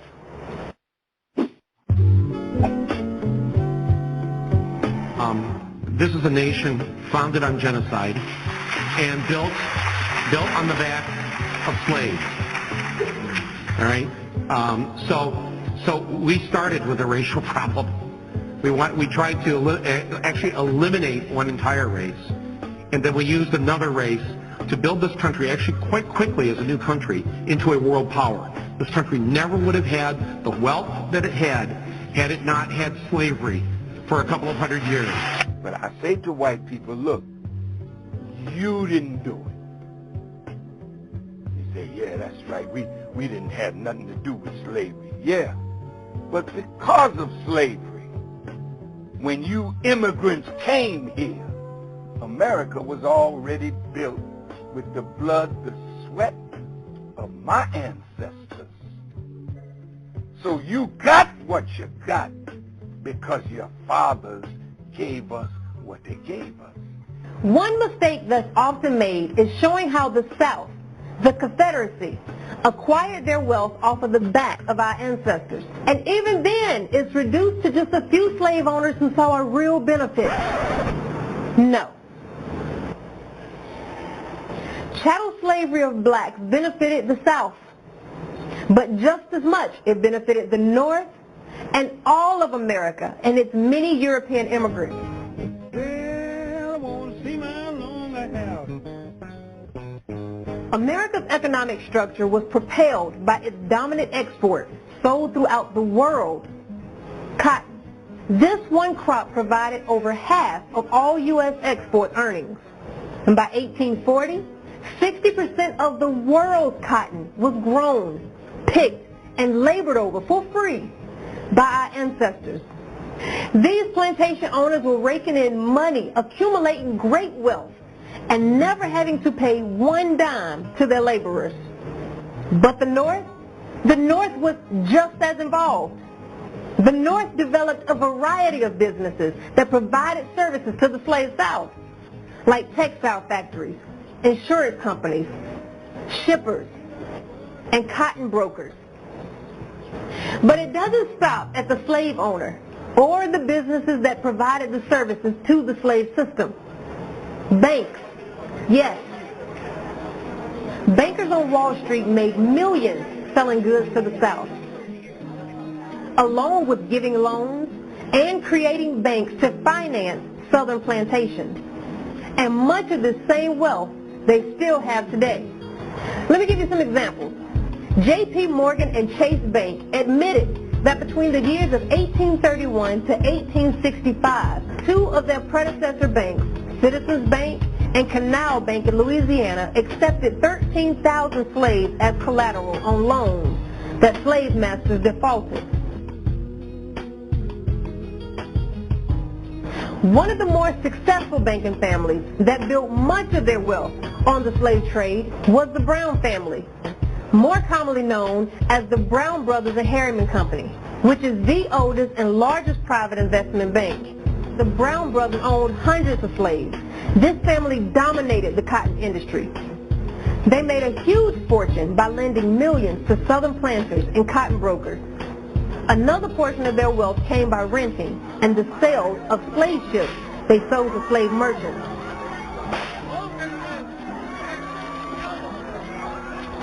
They served as one of the most important sources of capital in foreign exchange in the U.S. economy. Wachovia Bank, recently acquired by Wells Fargo, also profited heavily off of this cruel system.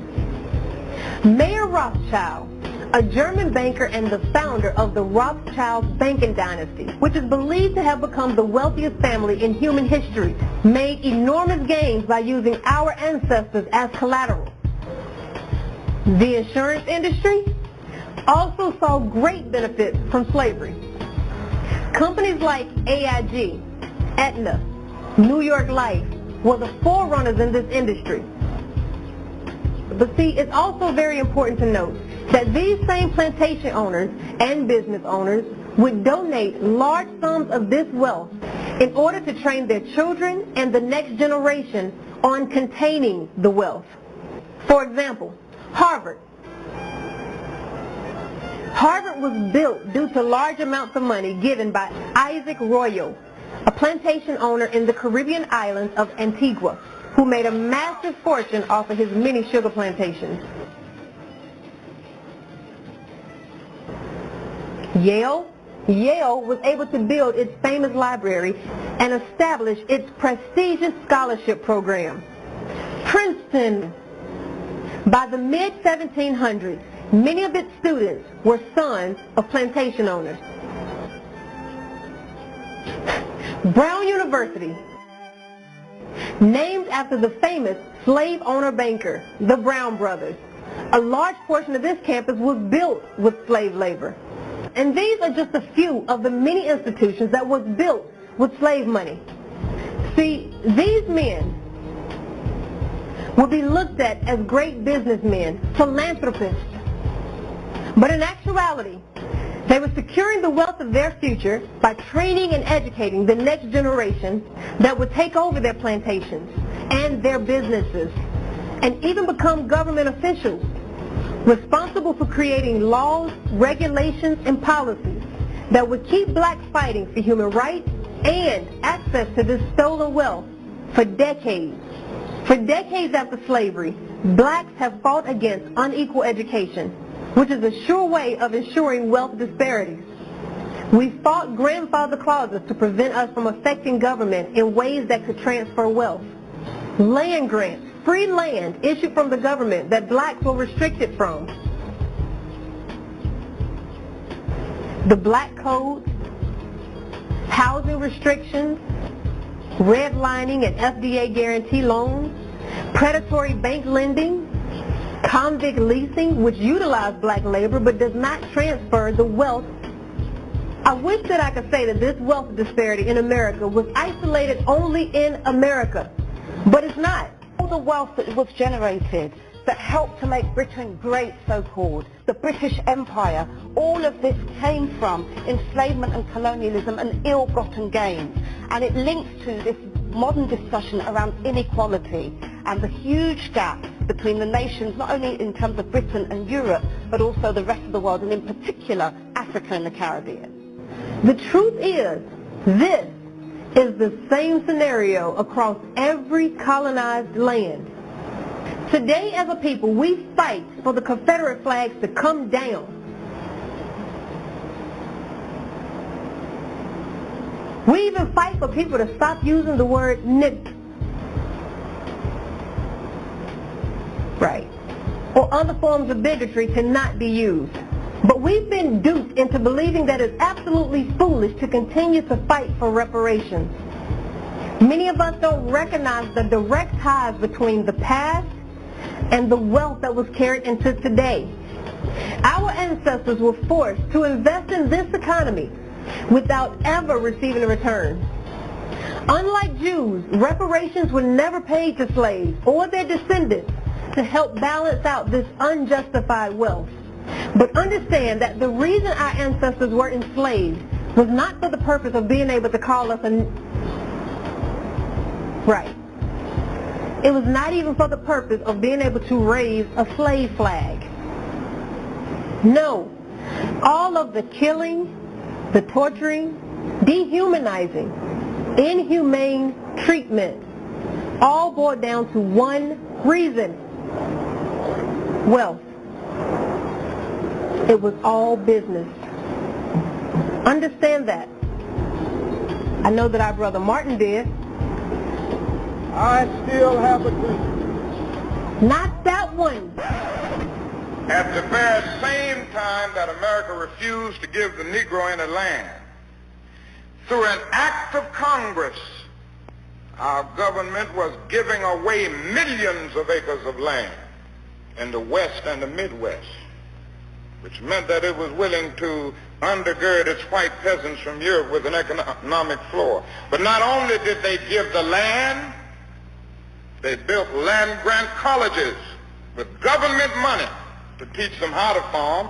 Not only that, they provided county agents to further their expertise in farming. Not only that, they provided low interest rates in order that they could mechanize their farms. Not only that, today many of these people are receiving millions of dollars in federal subsidies not to farm, and they are the very people telling the black man that he ought to lift himself by his own bootstraps.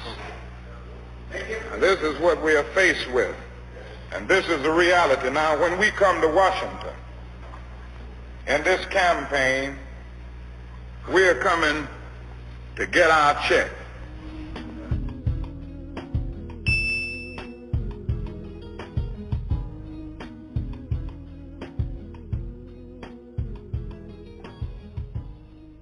All right, everybody, we're back.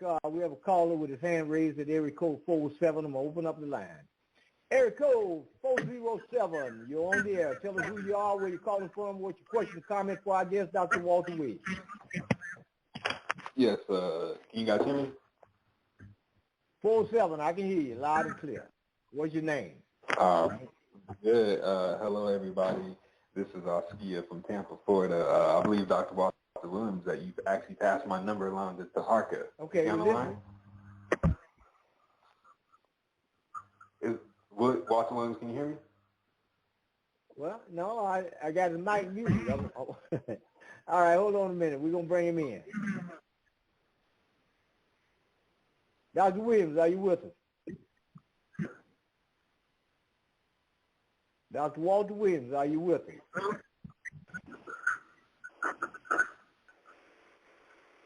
Okay, he probably took a little break. What's your question, brother? Oh, yeah, nah, you remember me, right? I can't say that I do. I do, man. I deal with people all over the world. I just got off the phone this morning with Guam. Yeah, man. Yeah, you called me about a month ago out of the blue. I guess Walter Williams gave you my number to call me about an issue that I had. All right. Yeah, I know what you're talking about. Okay, what's your question? All right,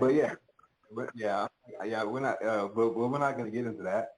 But I really want to talk to Walter Williams. But anyway, I'll go ahead and just kind of build a little bit on what he was talking about. So, you know, he definitely had a lot of great information. So I definitely want to ask Walter Williams what are some sources about the Moors, because it seems like when you research the Moors, they try to All right, now, almost now airbud. hold on a minute now. Hold on a minute. Dr. Williams' call just dropped.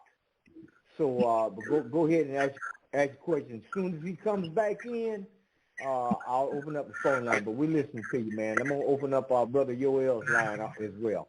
Well, go ahead. We're listening, man. Oh, yeah. His call just dropped. Yeah.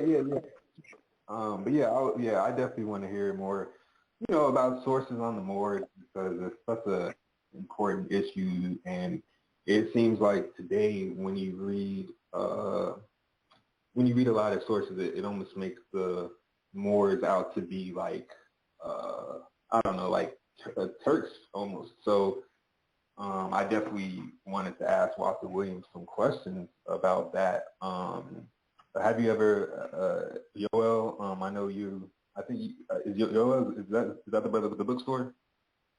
Yeah. He's on. His line is open now.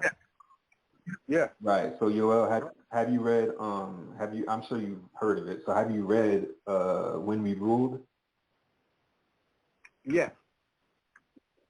So what do you think about the chapter as far as Moorish civilization?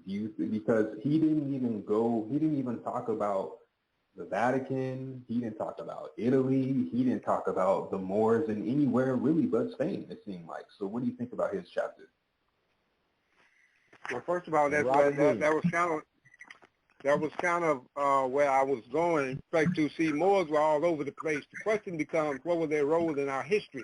What were they doing? Were they deliberately doing it? Because some of us see them as maybe sellouts, helping the European, doing what they do, doing what they did, setting up universities in Spain. I mean, for what?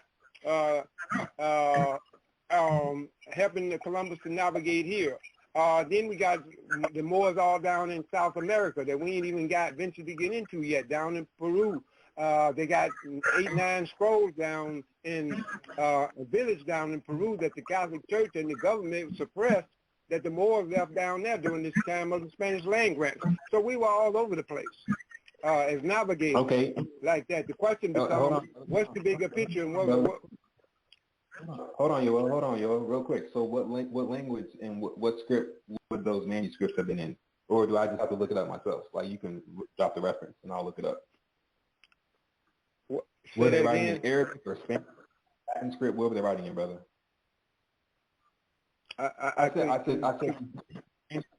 Peruvian manuscripts. What language or in what script were they using? Were they using Egyptian? Were they using Arabic? Were they using Spanish, Peruvian? No. What script language were they using? I would take it that they were probably using Spanish, but I don't know that. The book that I read that brought that out and brought it to my attention is a book called Celestine Prophecy. Okay? And they talk about, that book talked about the Moors down in Peru, and that they had these 8, 9 scrolls that left prophecies on them pertaining to what was supposedly to unfold in the coming days. So that's the book I read, the story of. All right, y'all, hold on a minute. Let me bring another call in. We got another caller with his hand raised at 312. Hold on, maybe shed a little bit more light. Area code 312. You're on the air. Tell us who you are, where you're calling from, what's your question or comment. 312. This is Walter Williams. My phone went out. Okay, Dr. Williams, the brother wanted to talk to you, have some questions for you. Brother, Dr. Williams is here now on a whole new number. Hi, Dr. Walter Williams. This is Askia from Florida. I believe. How are you? Yes, I'm great, sir. I believe you passed along my number, or you or your wife passed along my number to Tarhaka about 5 weeks ago or so. You remember me? After the last show? What was that again? No? I don't understand what you were saying. Yes, I was saying that you or your wife passed along my number to Tarhaka about 5 weeks ago. Do you remember me? No. What's your name? What's your name? My name was Askia. I emailed. I'm Askia. I'm from Tampa, Florida.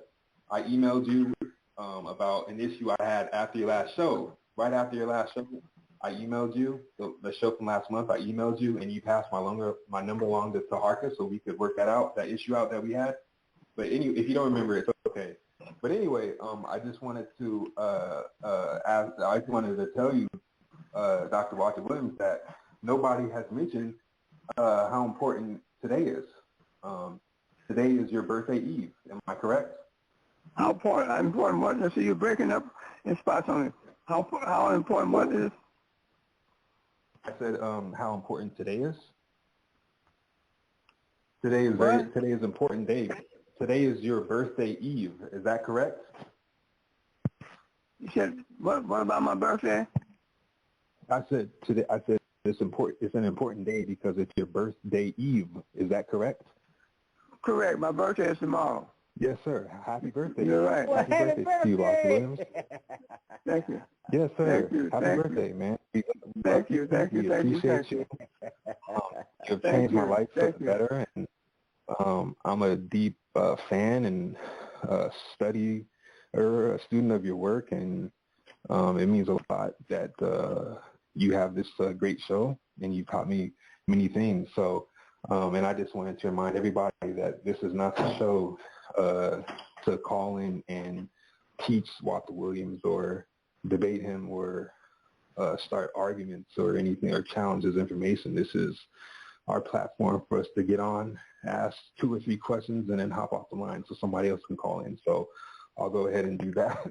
So if we want to talk about Ibn al-Arabi in Moorish Spain, what language and script was he writing in? They learned the Spanish language, and they applied an alphabet to that language by way of the sound of that language, because they used the hieratic demotic alphabet of their creation that they use in their culture. And that alphabet, the hieratic demotic, is a phonetic alphabet, as you can write by sound. Okay. Now, do you have you read any, let's say, Hispanic literature? Like when you go into a store, they say, caution, floor wet, then they give it to you in that same caution, floor wet in Spanish. Yes, sir, of course. Okay, that's what they use. Right. Okay, yes. So they're using like a Latinized phonetic alphabet, essentially. Like a what now? A Latinized phonetic alphabet.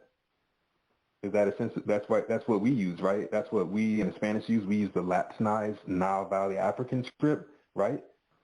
Well, yeah. You got to, I'm giving you the origin where the script comes from. Don't put Latin in there. Right. If but anyway. Well, the Africans, when they came into contact with those illiterate savages, the Latin or Romans, Italian people, then they had to modify the Nile Valley African to fit those, Roman, Italians, and Latin. So I don't want to get into debate on that. So next question. Thank you for answering that. Next question. As far as Moorish heraldry, the Moorish coat of arms and blackamoor jewelry, where does that come from? Are those symbols used to pay homage to the Moors? Are those symbols that are praised, that are celebrating, decapitating, or killing, or conquering Moorish kings? Or are they a combination of both? Well, see, I don't know what you're referring to. I don't know. Have you ever symbols that more jewelry? The symbols. What was that? Have you ever seen blackamoor jewelry? No, I haven't. Okay, well, there's blackamoor jewelry. Yeah, these are all blackamoor jewelry and Moorish heraldry. That's where you see like those pictures of the Moors with the blindfold on, and the picture of a Moor with, on those symbols. It's like, it's like those fancy symbols that represent European families. Even if you look up the Moorish coat of arms, Pope Benedict has a Moor. Pope Benedict, I think the 16th, he actually put a Moor on the Vatican's or the Pope's coat of arms. It's an African people that are all over European imagery and jewelry. So I was just asking you if you knew where that stuff comes from, because some people, they say that those images are to pay homage to the Moors. Some people say that those images represent Moorish families that settled in different Germanic parts of Europe and different parts of Italy and Spain, as we already know it.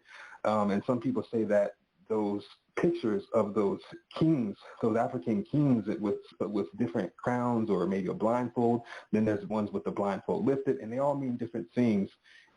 So I was just wondering if you knew, were these African people that were conquered, did they set up little castles and many civilizations in Europe, and then they were conquered by the Slavic people and the Celtic people, and then those European people who are in power now, they put these African heads on their Moorish heraldry to show people, look, we conquered the Moors. Look, we defeat the Moors. Look, we beat up the Moors. Look how powerful we are. So I was just wondering if you knew anything about the Moorish symbology, these African pictures that are all over Europe. Why do they dress up in blackface in the Netherlands? So are they doing that to pay homage to us? Yeah, hold on. You asked me when you gonna stop?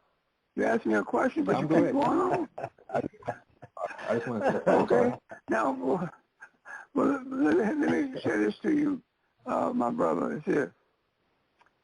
I have to look at what you're telling me. I have to look at it for myself. Okay. I have to read more on what you're talking about. Now, was these things that you're talking about? What year did this come about? When this? Yes, sir. What year did it come about? I can clearly, this is in. You're breaking up on me. You're breaking up. What year did this? Renaissance. What year did this come about? Renaissance era Europe. I'm going to let him answer, Dr. Williams. Hold on. I'm going to let him answer. Go ahead. We listen. Yes, sir. Yes, sir. It happened in Renaissance era Europe, 15th and 16th century. It's called Moorish heraldry, and heraldry is spelled H as in hotel, E as in echo, R as in Romeo, A as in alpha, L as in Lima, D as in delta, R as in Romeo, Y as in Yankee. Heraldry, it just means like to hold them up to high esteem, like praise. So if you look at Moorish heraldry online, you will see, go to Google Images, and you will see thousands of pictures of black people that are in all types of European art, including Moorish jewelry called black Moor jewelry that costs up to millions of dollars. And these are beautiful African faces embroidered in diamonds and gold crowns that are sold all over Europe. Just like the Spanish, they dress up in blackface. The Netherlands, they dress up in blackface. So I'll email you some information about it, and hopefully I can call in next show, and you can see all these wonderful, beautiful African depictions all over Europe, painted in European art that's popular even today, that's paying homage to the Moors in Europe. Okay, so hopefully you can do some more research on that, brother. Don't forget to tell them about the soccer teams and the shirts with the Moors, the pictures of the Moors on them, and the apothecaries and the drugstores and the buildings and the statues and water fountains and all. Don't forget that. Yes, sir. Thank you. Tarhaka knows exactly what I'm talking about. All right, but my very last question to you, brother, would be, as far as the Moors, did the Moors set up caliphates in Spain? All right, let me open up his line so he can answer you. Hold on.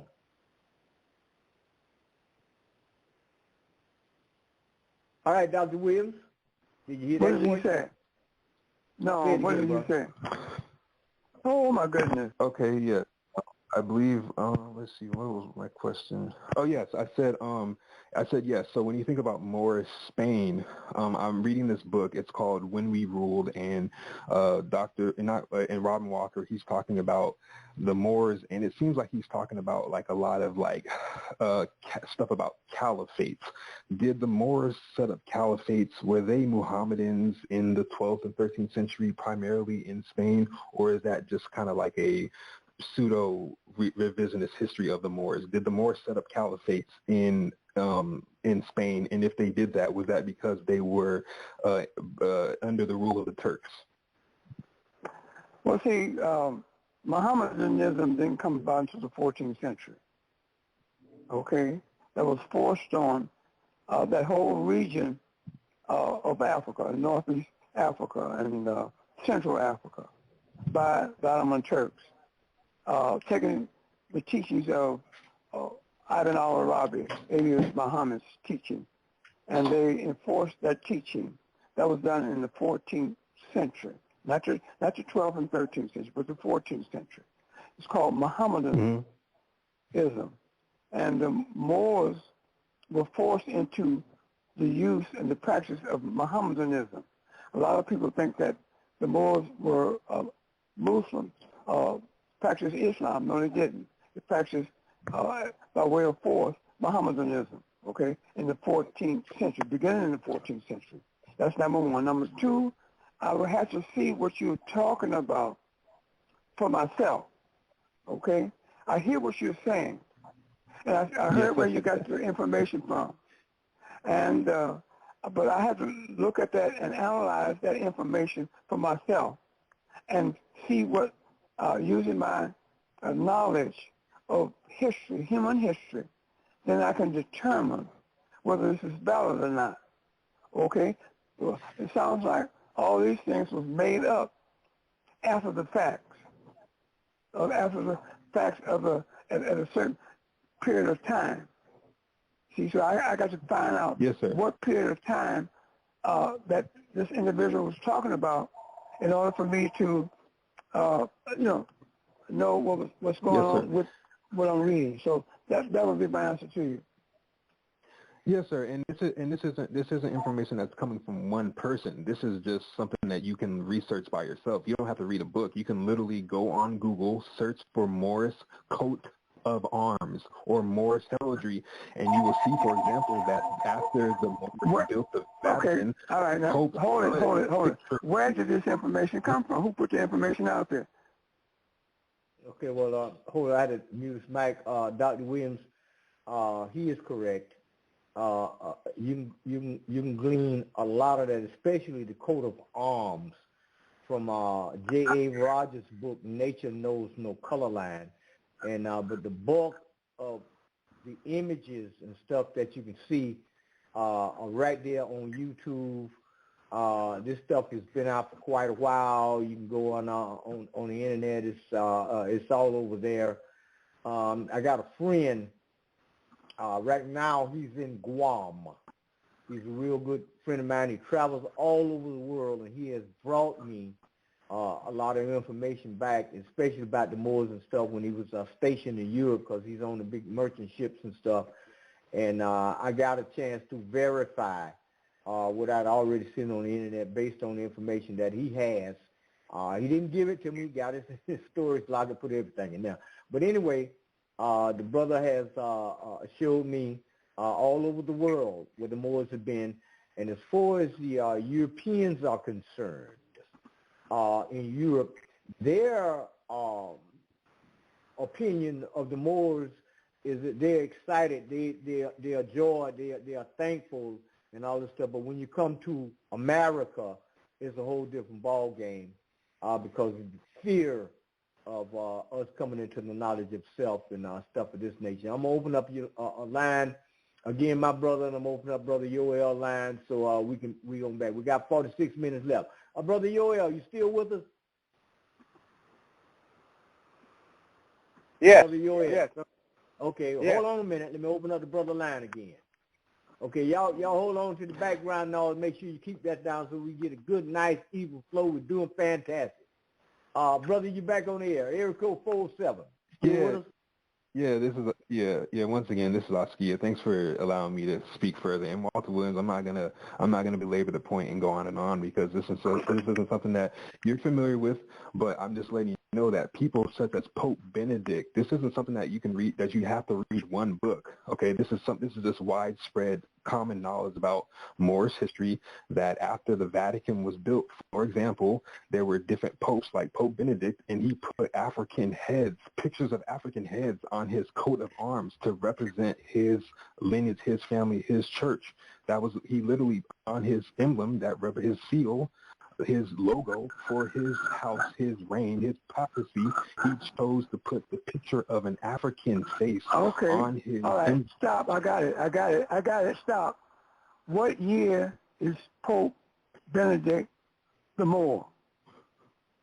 No, I didn't say Pope Benedict the Moor. I said Pope Benedict the 16th, sir. I think that was his name. They got Pope Benedict the Moor. Wait now, just a moment now. They got Pope Benedict the Moor. They got a church here in Chicago. It's called Pope Benedict the Moor. Okay? That's what they got it. That's what they call Pope Benedict the Moor. Now, and Pope Benedict the Moor, the date goes back to 1525. And they said that Pope Benedict's parents were Moors who were slaves. That's incorrect. Okay? So what I'm saying to you, it's very dangerous to go on and get information off of Wikipedia, the internet, and so forth and so on. So what I'm saying to you, I deal with dates and time, people, places, and events. Okay? So I don't go about what he said or rumor said. I need to look at the material myself. Then I can understand what I'm looking at and what they're saying in the material. So that's what I have to say to you, my brother, and I'm through with the conversation. Yes, sir. I definitely understand you, and I just wanted to say I appreciate you for teaching me everything, and have a wonderful birthday tomorrow. Thank you. Take care, guys. Take care. Have a great evening. All right, my brother. Peace, man. Thank you for calling in. Peace. Okay, Brother Yoel. Yes, sir. We got 43 minutes left. What are we going to do now? Well, got another question? No, just to add a little bit to what that brother was going with. He's talking about images that they had, Professor Williams, on the different flags and stuff like that they had throughout Europe and stuff like that of Africans, or basically we talking about Moors. And it was a way that they supposedly revered these people before them, but they hide them. They don't tell us this, and that's what J.A. Rogers brings out in his book, Nature's Knows No Color Line. So they have these emblems, but they don't show them publicly, you know. And the caliphates were Islamic leaders of different areas. There were some in Russia and different other parts of wherever the Moors set up as a part of their empire. They left caliphates or governments like that, with the head of that government being caliphate. Other than that, this is Yoel from Underground Bookstore in Chicago. Anybody looking for those books that they can't seem to find, they can find me at Underground Bookstore at 1727 East 87th Street in Chicago. Telephone number 773-768-8869. That's 773-768-8869. Or you can email me at theundergroundbookstore at gmail.com, or Underground Bookstore, the number 1 at gmail.com. That's about it. Okay. Boy, that's the one I always give you, Underground Bookstore number 1 at gmail.com. Dr. Reed, you want to give us your contact information? Yes, you can contact me at Ancient Egyptian at msn.com. Ancient, A-N-C-I-E-N-T, Egyptian, E-G-Y-P-T-I-A-N, at msn.com. If you want to converse with me by phone, put your phone number there. I'll call you back and we can talk, and we'll take it from there. So that's how you can contact me. And you can purchase both of my books, The Historical Origin of Christianity, whereby I'm saying In that book, there's never been a man ever walked earth in human form, been a race creature called by the name of Jesus Christ. Never existed. The second book, called The Historical Origin of Islam, I'm saying the thesis of that book is saying there's never been a man ever walked earth in human form by the name of Prophet Muhammad of Islamic tradition. Never existed. So those two books can be bought. If you order it from Brother Yoel, he's one of my distributors, Underground Bookstore. Again, I'll give you his phone number. You can call him and order the books at 773-768-8869,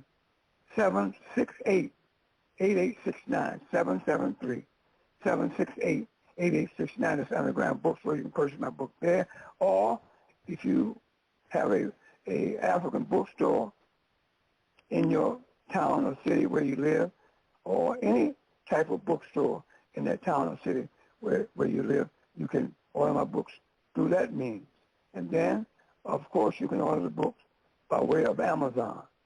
And you can order from Amazon. But Yoel is one of my distributors. You can order from him, like I mentioned before. So that's how you can contact me. That's how you can buy my books. Okay, fantastic. Ladies and gentlemen, don't forget, tomorrow is Dr. Walter Williams' birthday. So don't hesitate to go on there. The shows that we've done, and say happy birthday. I'm gonna try to hit as many as I can. I know y'all gonna wear me out. But anyway, tomorrow is the brother's birthday. Say happy birthday to Dr. Walter Williams, and I'm saying it tonight, Dr. Williams, because after 12 o'clock midnight, I'm falling out, and I'm going to be snoring. But anyway, happy birthday to you for tomorrow, my brother. And we still got some more time, and I still got some more questions to ask you here.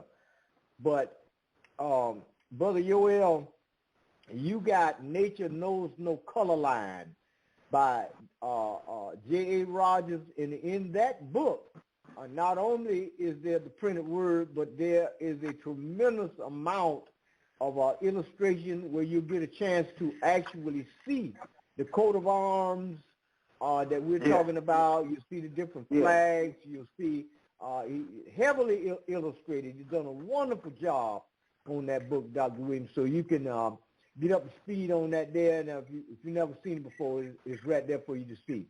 You did a great job on that. What I'm thinking about and what I'm concerned about, Brother Tarhaka, is that what year are they talking about? See, I go by people, places, time, and event, and that's very important to me. Then this way I can, like the young man said, well, this happened in the 12th century. Or the 13th century. Well, see, Mohammedanism didn't come about until the 14th century. You see, so you have to know dates in order for you to understand and gauge whether what you're reading is valid or not. You see, and then you got to also question the point: what alphabet did these people use? See, I just don't take things off the top without investigating. Sometimes I maybe take me a year to investigate what I'm looking for, whether it's valid or not. You see, because Europeans, they don't even know their beginning history, but they out here writing history. They don't know their beginning history at all. You see, so I don't take anything face value. I have to find out and look at what I'm reading, where did it come from, and what time are you talking about? What year are you talking about? Dates are you talking about? What name is being used? And then there's a lot of people out here doing research, supposedly, that is very questionable. You take like Chancellor Williams wrote a book called The Destruction of Black Civilization. Now, he wrote that book. He wrote that book using the chronology of ancient Egypt as it is being written today. And the chronology of ancient Egypt was created by the Europeans from his institution. the ancient Egyptians never wrote a chronology of themselves.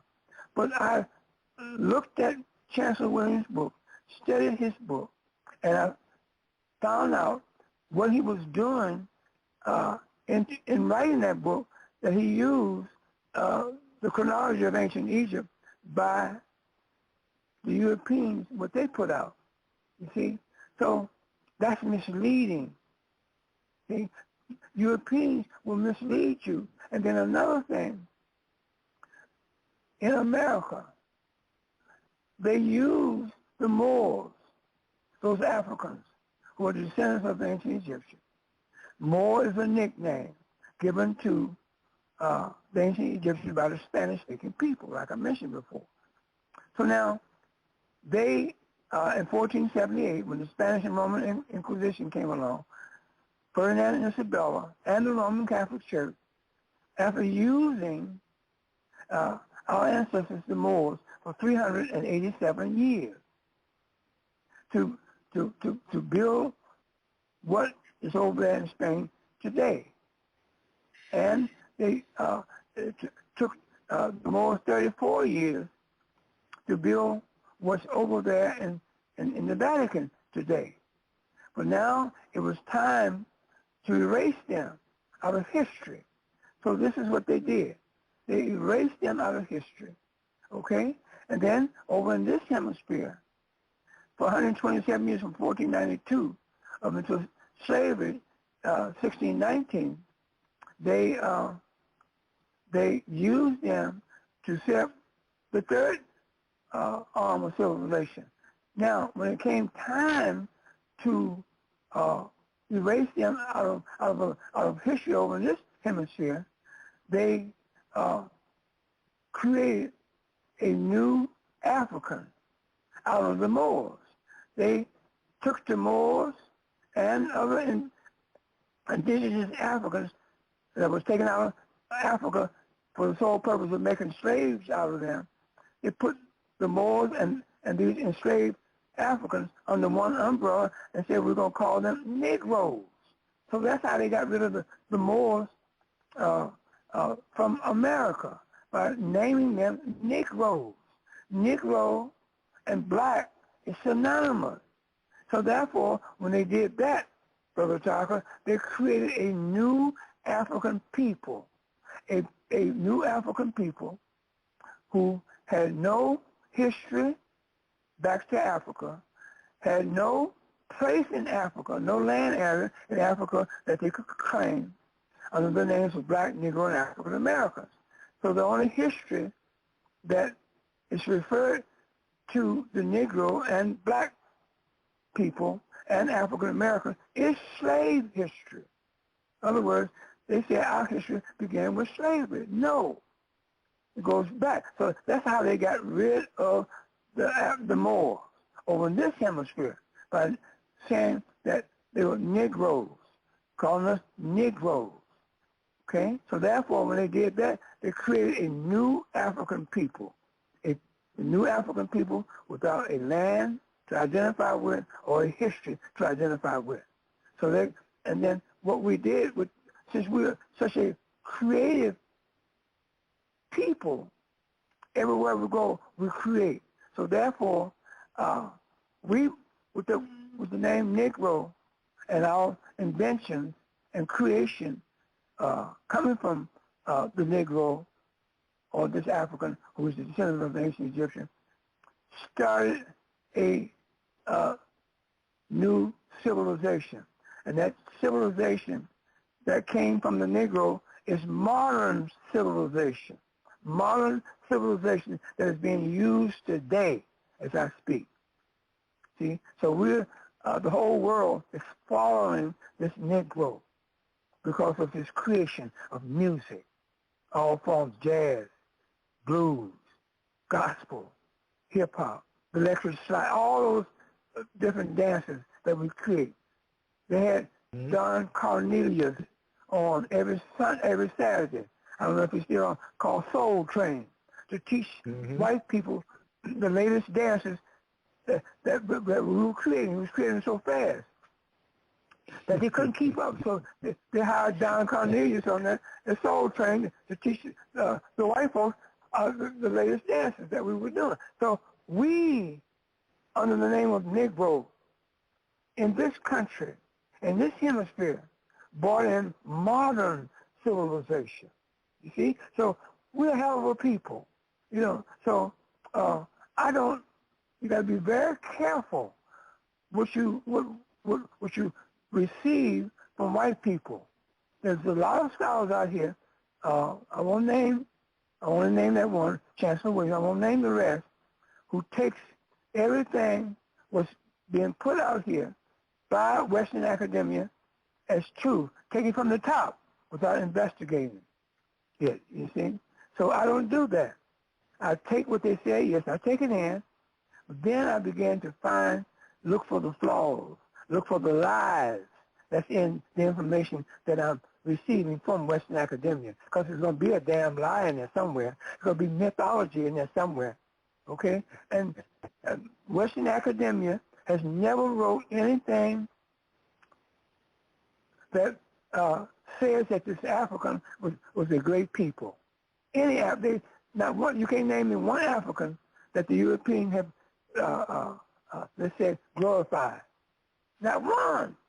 See, every African that he mentioned, they say, oh, he's a nice guy, but he come from slavery. His parents were slaves. Like I was telling the young man about the Roman Catholic, Benedict the Moor, okay, 1525. But they said, they didn't let that stay. They said that his parents were slaves, you see, and so forth and so on. So anything with an African face, European is going to put slaves to that name or to that face, see? So you got to be very, very careful, you know, what you're reading. J. Rogers, I love the guy, but you got to be very careful of what you're reading, okay? I'm not trying to knock him. I'm just saying be careful of what you're reading. You got to be very careful what you're reading from George M. James, Chancellor Williams, and so forth and so on, you know. So that's what I have to say about that. Okay, well, Dr. Williams, I have 3 names here. And we got plenty of time on the clock. And I see we got another caller with his hand raised. But I got 3 names. I want you to, if you would please, could you tell us what you think about these 3 authors here. One of them is Professor Amos Wilson. The next one is Asa Hilliard. And the next one is John Henry Clark. Could you fill us in on these 3?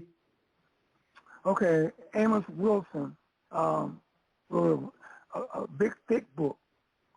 But you got to remember that Amos Wilson was trained by Western academia. Okay, but I'm not. I saw his book, and I know who he is, but I never went inside of his book to see what he had to say.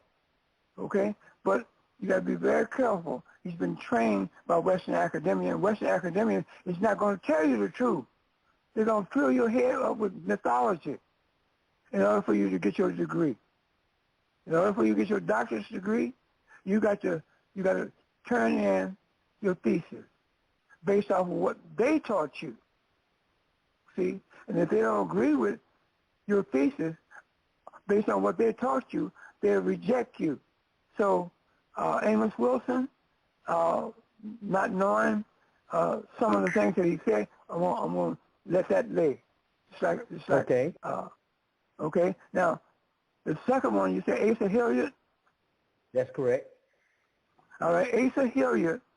I met Asa Hilliard in 1986 at the second ASCAC conference that was held. The first one was held in 85, I believe, in California. The second one was held here in Chicago at the Inner City Studies. And that's where I met Dr. Asa Hilliard. And I talked to him. I introduced myself to him, and we had a very good conversation. We took pictures together, et cetera, et cetera, et cetera. And that evening, he gave a lecture on the Hyksos. Well, I repudiate the Hyksos at present because the Hyksos comes out of the chronology of ancient Egypt. The chronology of ancient Egypt was written by Western academia, not by the ancient Egyptians. The ancient Egyptians never wrote a history or a chronology of themselves. So I walked up to Asa Hilliard. I said, Asa, there's never been any Hyksos invasion of ancient Egypt. I said, would you like for me to write a position paper on that? He said, yes. I said, well, give me your address, and when I get through the paper, I'll mail it to you, and you can tell me what you think. So he gave me all the information. It took me over a month to write this paper, proving my point that there was no Hyksos invading Egypt. I mailed it off to him. I waited for him to call me back, which he did not call me back. I had to eventually call him, say, Asa, did you get my paper? He said, yes. I said, what's your comment on it? He said, well, I don't know that much about the subject. And, wait a minute. Okay, go ahead. He said he didn't know that much about the subject, that I could refer to another person at the Inner City Studies who was a member of ASCAC, Dr. Ben Levy, Joseph Ben Levy. Well, I knew that Joseph Ben Levy didn't know anything about the Hyksos either. So he was in the same boat with Asa Hilliard. Now, and then before Asa died, at the last conference in Chicago that I saw him, he bought both of my books. And I was given a workshop there. Now when Asa died over there in Egypt with Jeremiah Wright's church group, see, every year Asa would come to Chicago and lecture at Trinity United Church of Christ on 95th Street.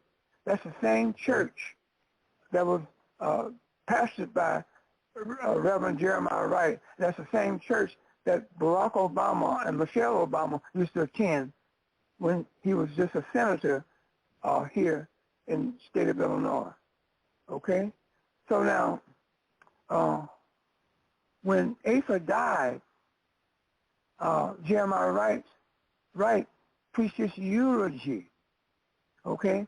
And the eulogy that he preached came out in the church magazine called The Trumpet. And on the Trumpet, it had double back cover had a picture of Asa Hilliard, full page picture of Asa Hilliard on the cover, on the back cover, and on the front cover had a picture of Farrakhan. Okay? So now I looked inside the book to read the eulogy that was the eulogy that Jeremiah Wright eulogized Asa Hilliard with, and in his eulogy, he said that he came in at the end on the end of Asa Hilliard's one of his lectures, and he thought that he heard Asa claim that he was not a Christian. So he said, Asa, did I hear you say that you're not a Christian? Oh, no, I'm a Christian. This is what was in this book, in the eulogy. And then it went on to say that Asa said that there was no Hyksos invasion of ancient Egypt. So he did get my message. You see? Mm-hmm. He did get my message about there was no Hyksos invading of ancient Egypt. So that's what I know about Asa Hilliard. Okay? Now, what's the third person? The next person is Dr. John Henrik Clarke? Well, I don't usually say anything about Dr. John Henry Clarke or Dr. Ben, okay? Without Dr. John Henry Clarke, Dr. Ben, Cheikh Anta Diop, Walter Williams would not have a platform to stand on, because they came out into the African community. They did the very best that they could to wake our people up and try to bring some type of facts and truth to them. However, they didn't go far enough as far as I'm concerned. And that doesn't mean that I, Walter Williams, think I know everything. I don't know everything. I don't know one person who knows everything that's a fool, and I'm not a fool. But Dr. Clarke, I found, he took things from the top, and he ran with it. Dr. Ben did the same thing, took things from the top, and he ran with it. George E.M. James did the same thing, took things from the top, and he ran with it. See? But Walter Williams come along and said, well, now, something is wrong here. You know, like I was at a dinner in Brooklyn, New York. My wife and I was a house guest at Clemson Brown. When Clemson Brown and Runoko Rashidi brought Dr. Ivan Van Sertima to Brooklyn, New York, and gave a dinner in his honor. And I was there, along with Professor James Small, and so forth and so on. So Runoko and I, we were in the living room, and Dr. Ben was in the living room, about 8 or 10 feet away from me.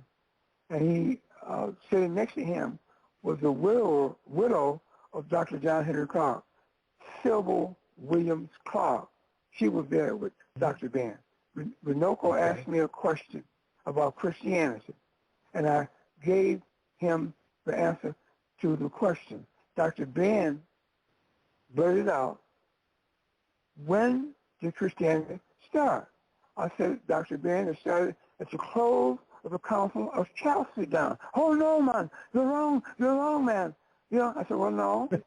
When did Christianity start? He said, it started with Constantine. I said, but during the time of Constantine, Dr. Ben, there was no religion, no place on planet Earth. You're talking about in the 4th century. Christ was created in the 5th century. So therefore, there was no Christianity. Oh, you're crazy, man. You're crazy. I said, well, Dr. Ben, you know, I love you. I respect you, but you're crazy too. Okay? And then I had the pleasure of lecturing with Dr. Ben in St. Louis. Prior to that, I met Dr. Ben in 2000 and around 2003 or something like that. Yeah, and maybe before in St. Louis when Brother Pianki and a brother named Khalid, they brought me in and Dr. Ben into St. Louis, so we shared the same platform. And Dr. Ben came to my lecture, and he brought the widow of John Henry Clarke, Sybil Williams Clarke, with him, and they listened to my lecture at the Inner City Studies College. I'm sorry, not the Inner City Studies, the college in New York. And that they came there and they listened, and then that same evening, Clemson Brown's wife and my wife had the same birthday month, and the birthday dates are very close to each other. So we gave our wives a birthday party and like that. So we had it catered and so forth and so on. So Dr. Ben attended that. Dr. Clark's widow attended that.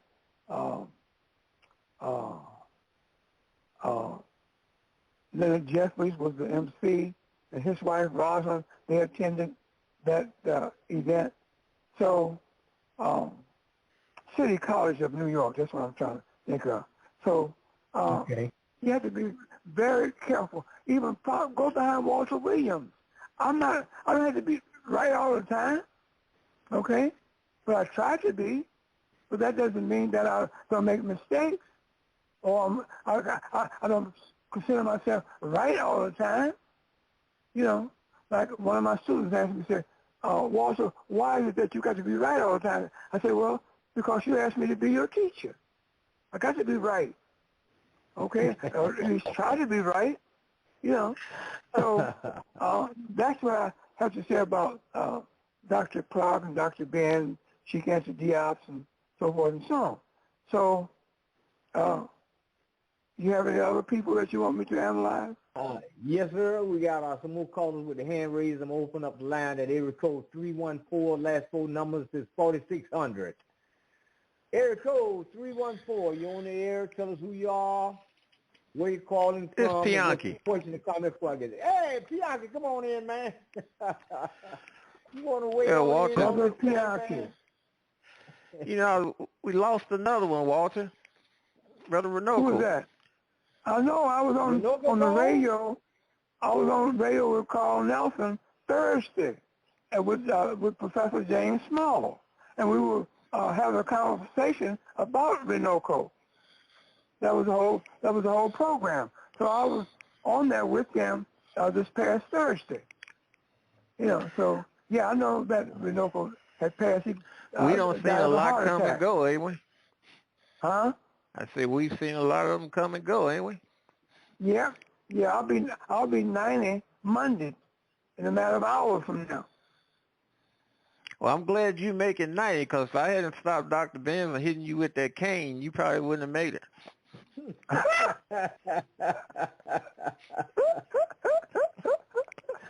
Okay. Yeah. I can, like I said, I can dig that.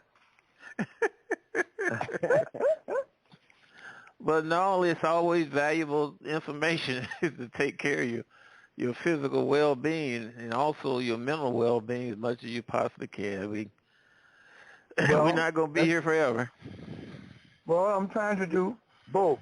My wife is taking care of my health, and I'm taking care of my health, and I keep my mind sharp and things like that, you know.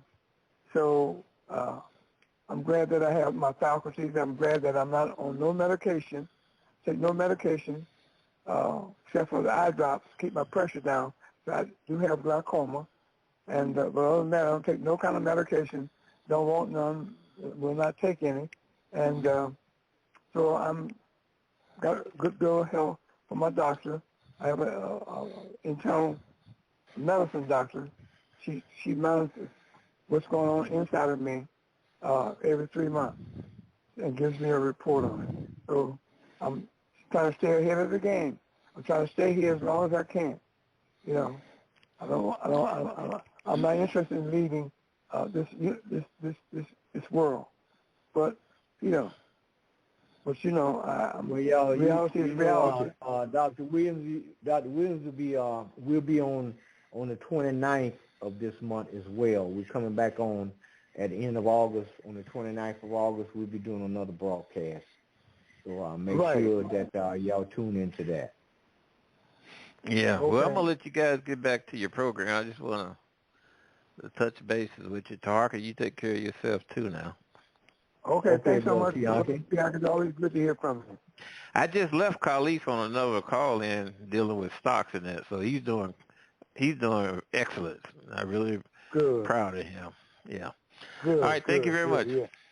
All right, thank you, brother. Man. Okay. Dr. Williams, now we still got 11 minutes, and I want to ask you if you be kind enough to give the listening audience your version of why won't the media and the United States government corporation broadcast the truth about the Moors, the Moorish Empire, the Moors in America and stuff. What's your opinion on that, man?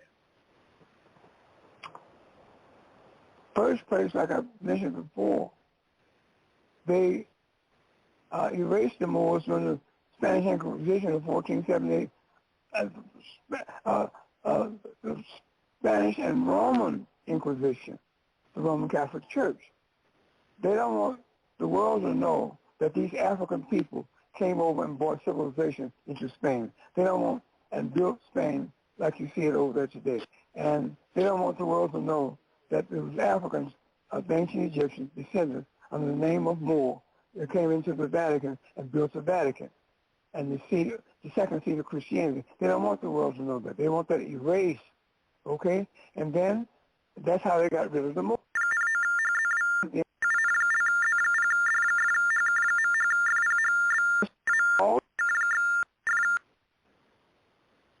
All right, ladies and gentlemen, we had a little technical difficulty, and we'll open it back up again because we had a whole lot of screeching and screaming there for a minute. I'm going to bring it back open again, Dr. Williams. Just hold on a minute. Let me see if this will stop. Okay, Dr. Williams, you back with me? Yes. Okay. I don't know what that was, but anyway, you can continue. Yeah, well, see, they wanted to erase the Moors out of history because the Moors and the ancient Egyptians are one and the same. Mm-hmm. You can't separate the two. See, all you got to do is follow the history line that I gave on this program tonight. So they want them erased out of history. Once they use the Moors over in this hemisphere to set up a third civilization, how do you get rid of the Moors again? Is by cutting off their history, cutting off the ancient Egyptian history. Do not mention anything about these Africans, where they came from, what land they came out of, or past history concerning these Africans. They started with they raised them in 1619. Another caller with his hand raised now. Okay. All right, hold on 1 second. Area code 323. You're on the air. Tell us who you are, where you're calling from, what's your question or comment for our guest, Dr. Walter Williams. Area code 323. You're live. Let's go. Hi, Mary Sam. Hey. From Los Angeles, California. I'm calling. Okay. Who is this? Mary. Oh, Mary Sanders. Hey. Yeah. I didn't my really dear get friend. My last name, but it came out so fast because that's what you called me. I'm calling just to first give condolences to the Ronoka Rashidi's family in his passing. Here. I knew him personally. We back in the early 2000s, he had a illnesses that we gave him a benefit concert, and just kind of helped him out along his way. And he lectured a lot at the spiritual center that I went to, Crash Unity. So I first like to just say he's going to be greatly missed. He did a lot of great work going through, I think it was like 187 countries that he went to, and finding us in all those different places. So just to honor him. And as far as Walter is concerned, his message is really kind of logically driven, so to speak, since we do know that we've been lied to and, bamboozled and everything else. His information with the dates, times, and places really does lend logic for me.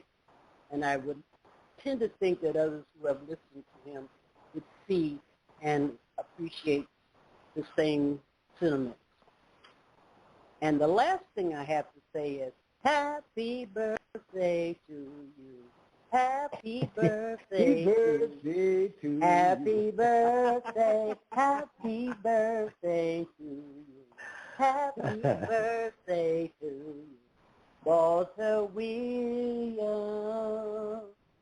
Hey. Made 90 serve you as it has served you all these 90 years in a very wonderful way. Thank you so much, and thank you to Tarhaka for having Walter on as often as you have. And just remember that you're here to lend his information and his research, and for me, it's logic. Okay.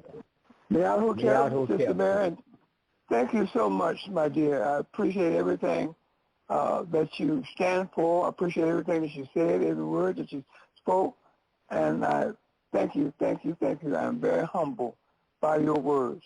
Me'at Hotep. Me'at Hotep. Ashe. Ashe, sister.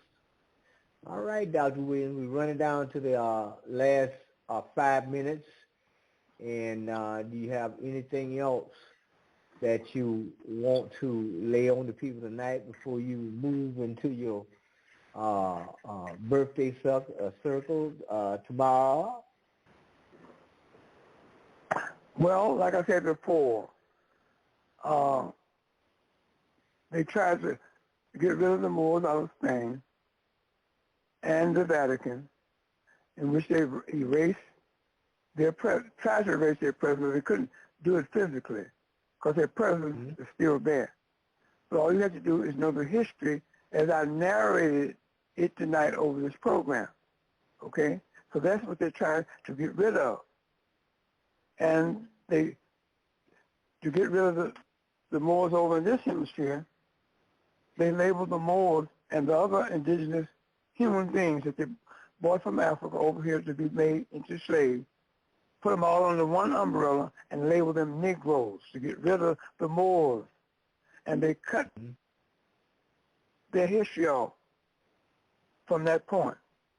And they started and created a new Negro, okay? A new African who has no land identity, who has no heritage, who has no history or anything like that. They just they did that on purpose because that's the way they can keep white supremacy in vogue. A brother asked my wife another one day. He said, why did white people put our people into slavery? And the answer came back to him from her. She said, because we are descendants of ancient Egyptians. That's the reason why. See, because Europeans do not know or have a beginning history. Okay? They've been on the scene of human history for 2,353 years. That's it. Prior to that, they know no history of themselves as a European. The reason why they don't know any history of themselves because they haven't done anything. The only thing that the European has contributed to civilization and civilized people, they contributed lies, deceit, murder, injustice, corruption, greed, terrorism, militarism, sexism, racism, slavery, exploitation, evilness, hypocrisy, genocide, drugs, death, disease, war, bombs, guns, bullets, violence, plunder, rape, white supremacy, white superiority, religion, mythology, and perverted scholarship. That's all they contribute. Everything I mentioned there was negative, nothing positive. You see? So our ancestors have been trying to civilize this European for 2,353 years and without being successful at doing it. As you see, he's still an inferior, uncivilized, spiritually dead savage. And I'm not saying that out of hatred. I'm saying that out of facts.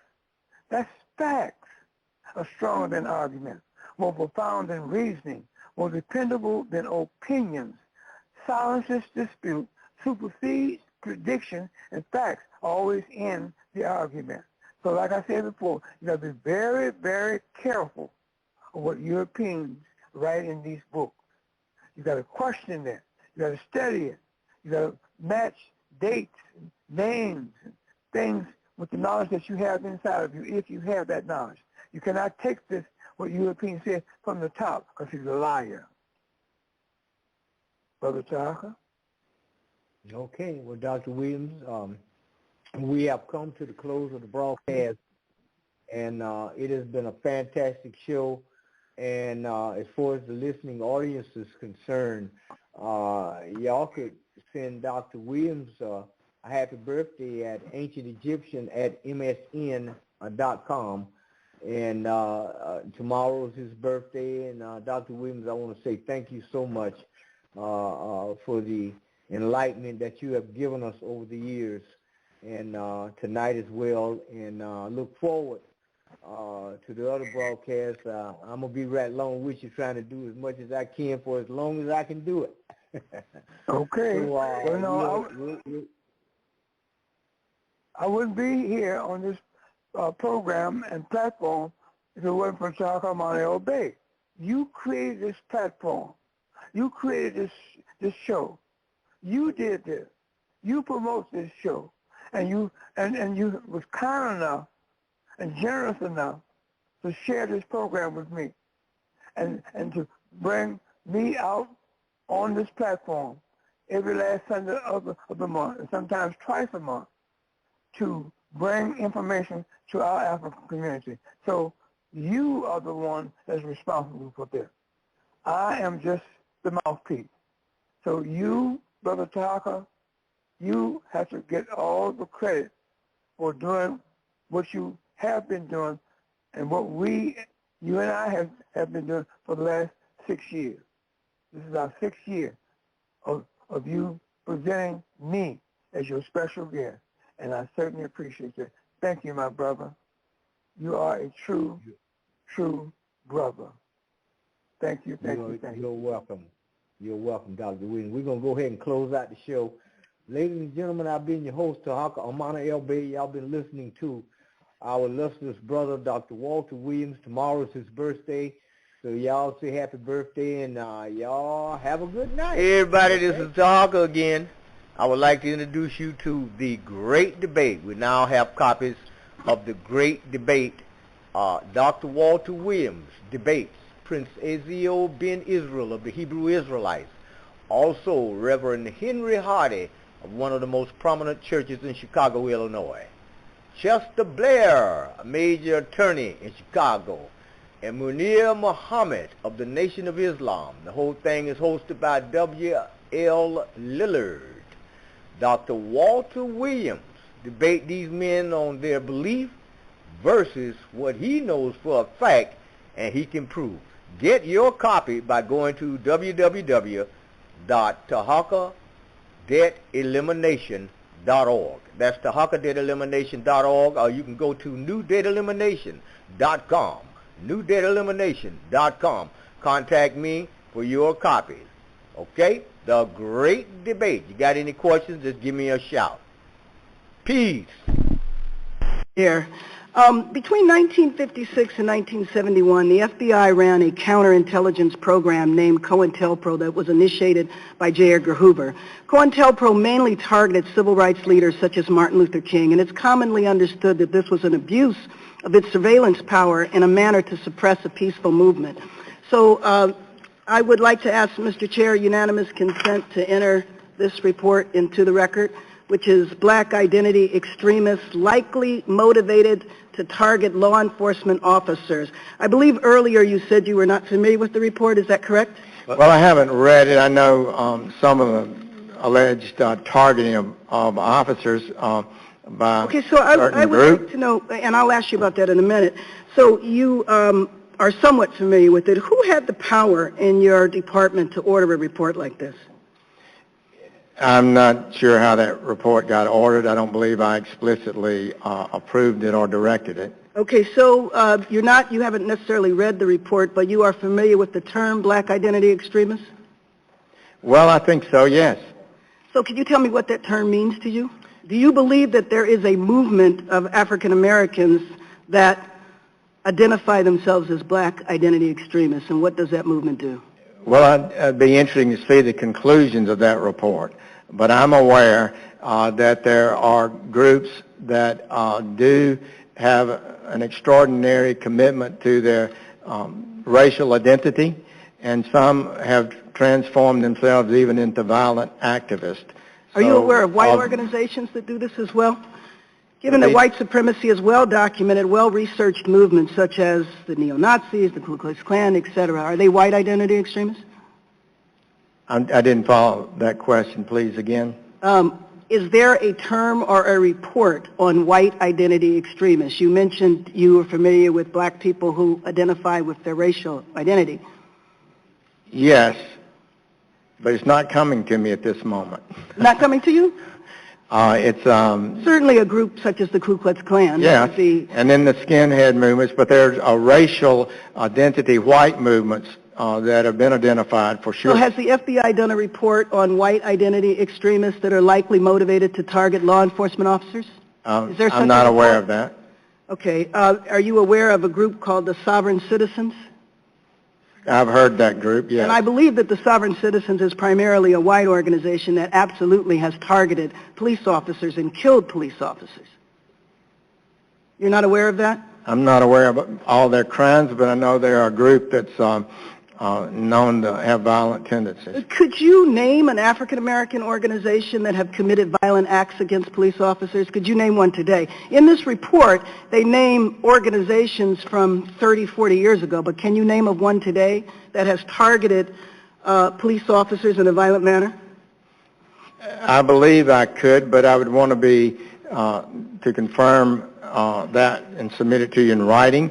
But I believe we had, within the last year or so, 4 police officers killed by a group that some have described as extremists. So what has happened is that there have been a couple of incidents in which African Americans did kill police officers who were not associated with a black organization. And so one, for example, in Baton Rouge was associated with Sovereign Citizens, which is primarily a white group. So you should know that there's a lot of concern in the community, especially from organizations such as Black Lives Matter. By the way, would you consider Black Lives Matter a black identity extremist group? I'm not able to comment on that. I have not so declared it. So you should know that a lot of activists around the country are very concerned that we're getting ready to repeat a very sad chapter of our history, where people who are rightfully protesting what they consider to be an injustice in their community, which is their relationship with police officers, are now being targeted and labeled as extremists and are going through periods of surveillance and harassment. And so I would like to know, what is your department going to do to protect the rights of average citizens to protest if they have a concern about police officers? This department will not unlawfully target people. So if that's the case, then I would ask that you review this report, Black Identity Extremists Likely Motivated to Target Law Enforcement Officers, because I personally don't believe that any such organizations exist. The organizations that are referred to in this report are organizations from decades ago. And so I would like to know, what will you do to essentially roll back what is listed in this report? Because it's not accurate. Sir? We will look at the report. I actually would be interested in reading it. But they usually do an excellent job, objective and fair, on those kind of reports. Okay, well, time of the gentlewoman has expired.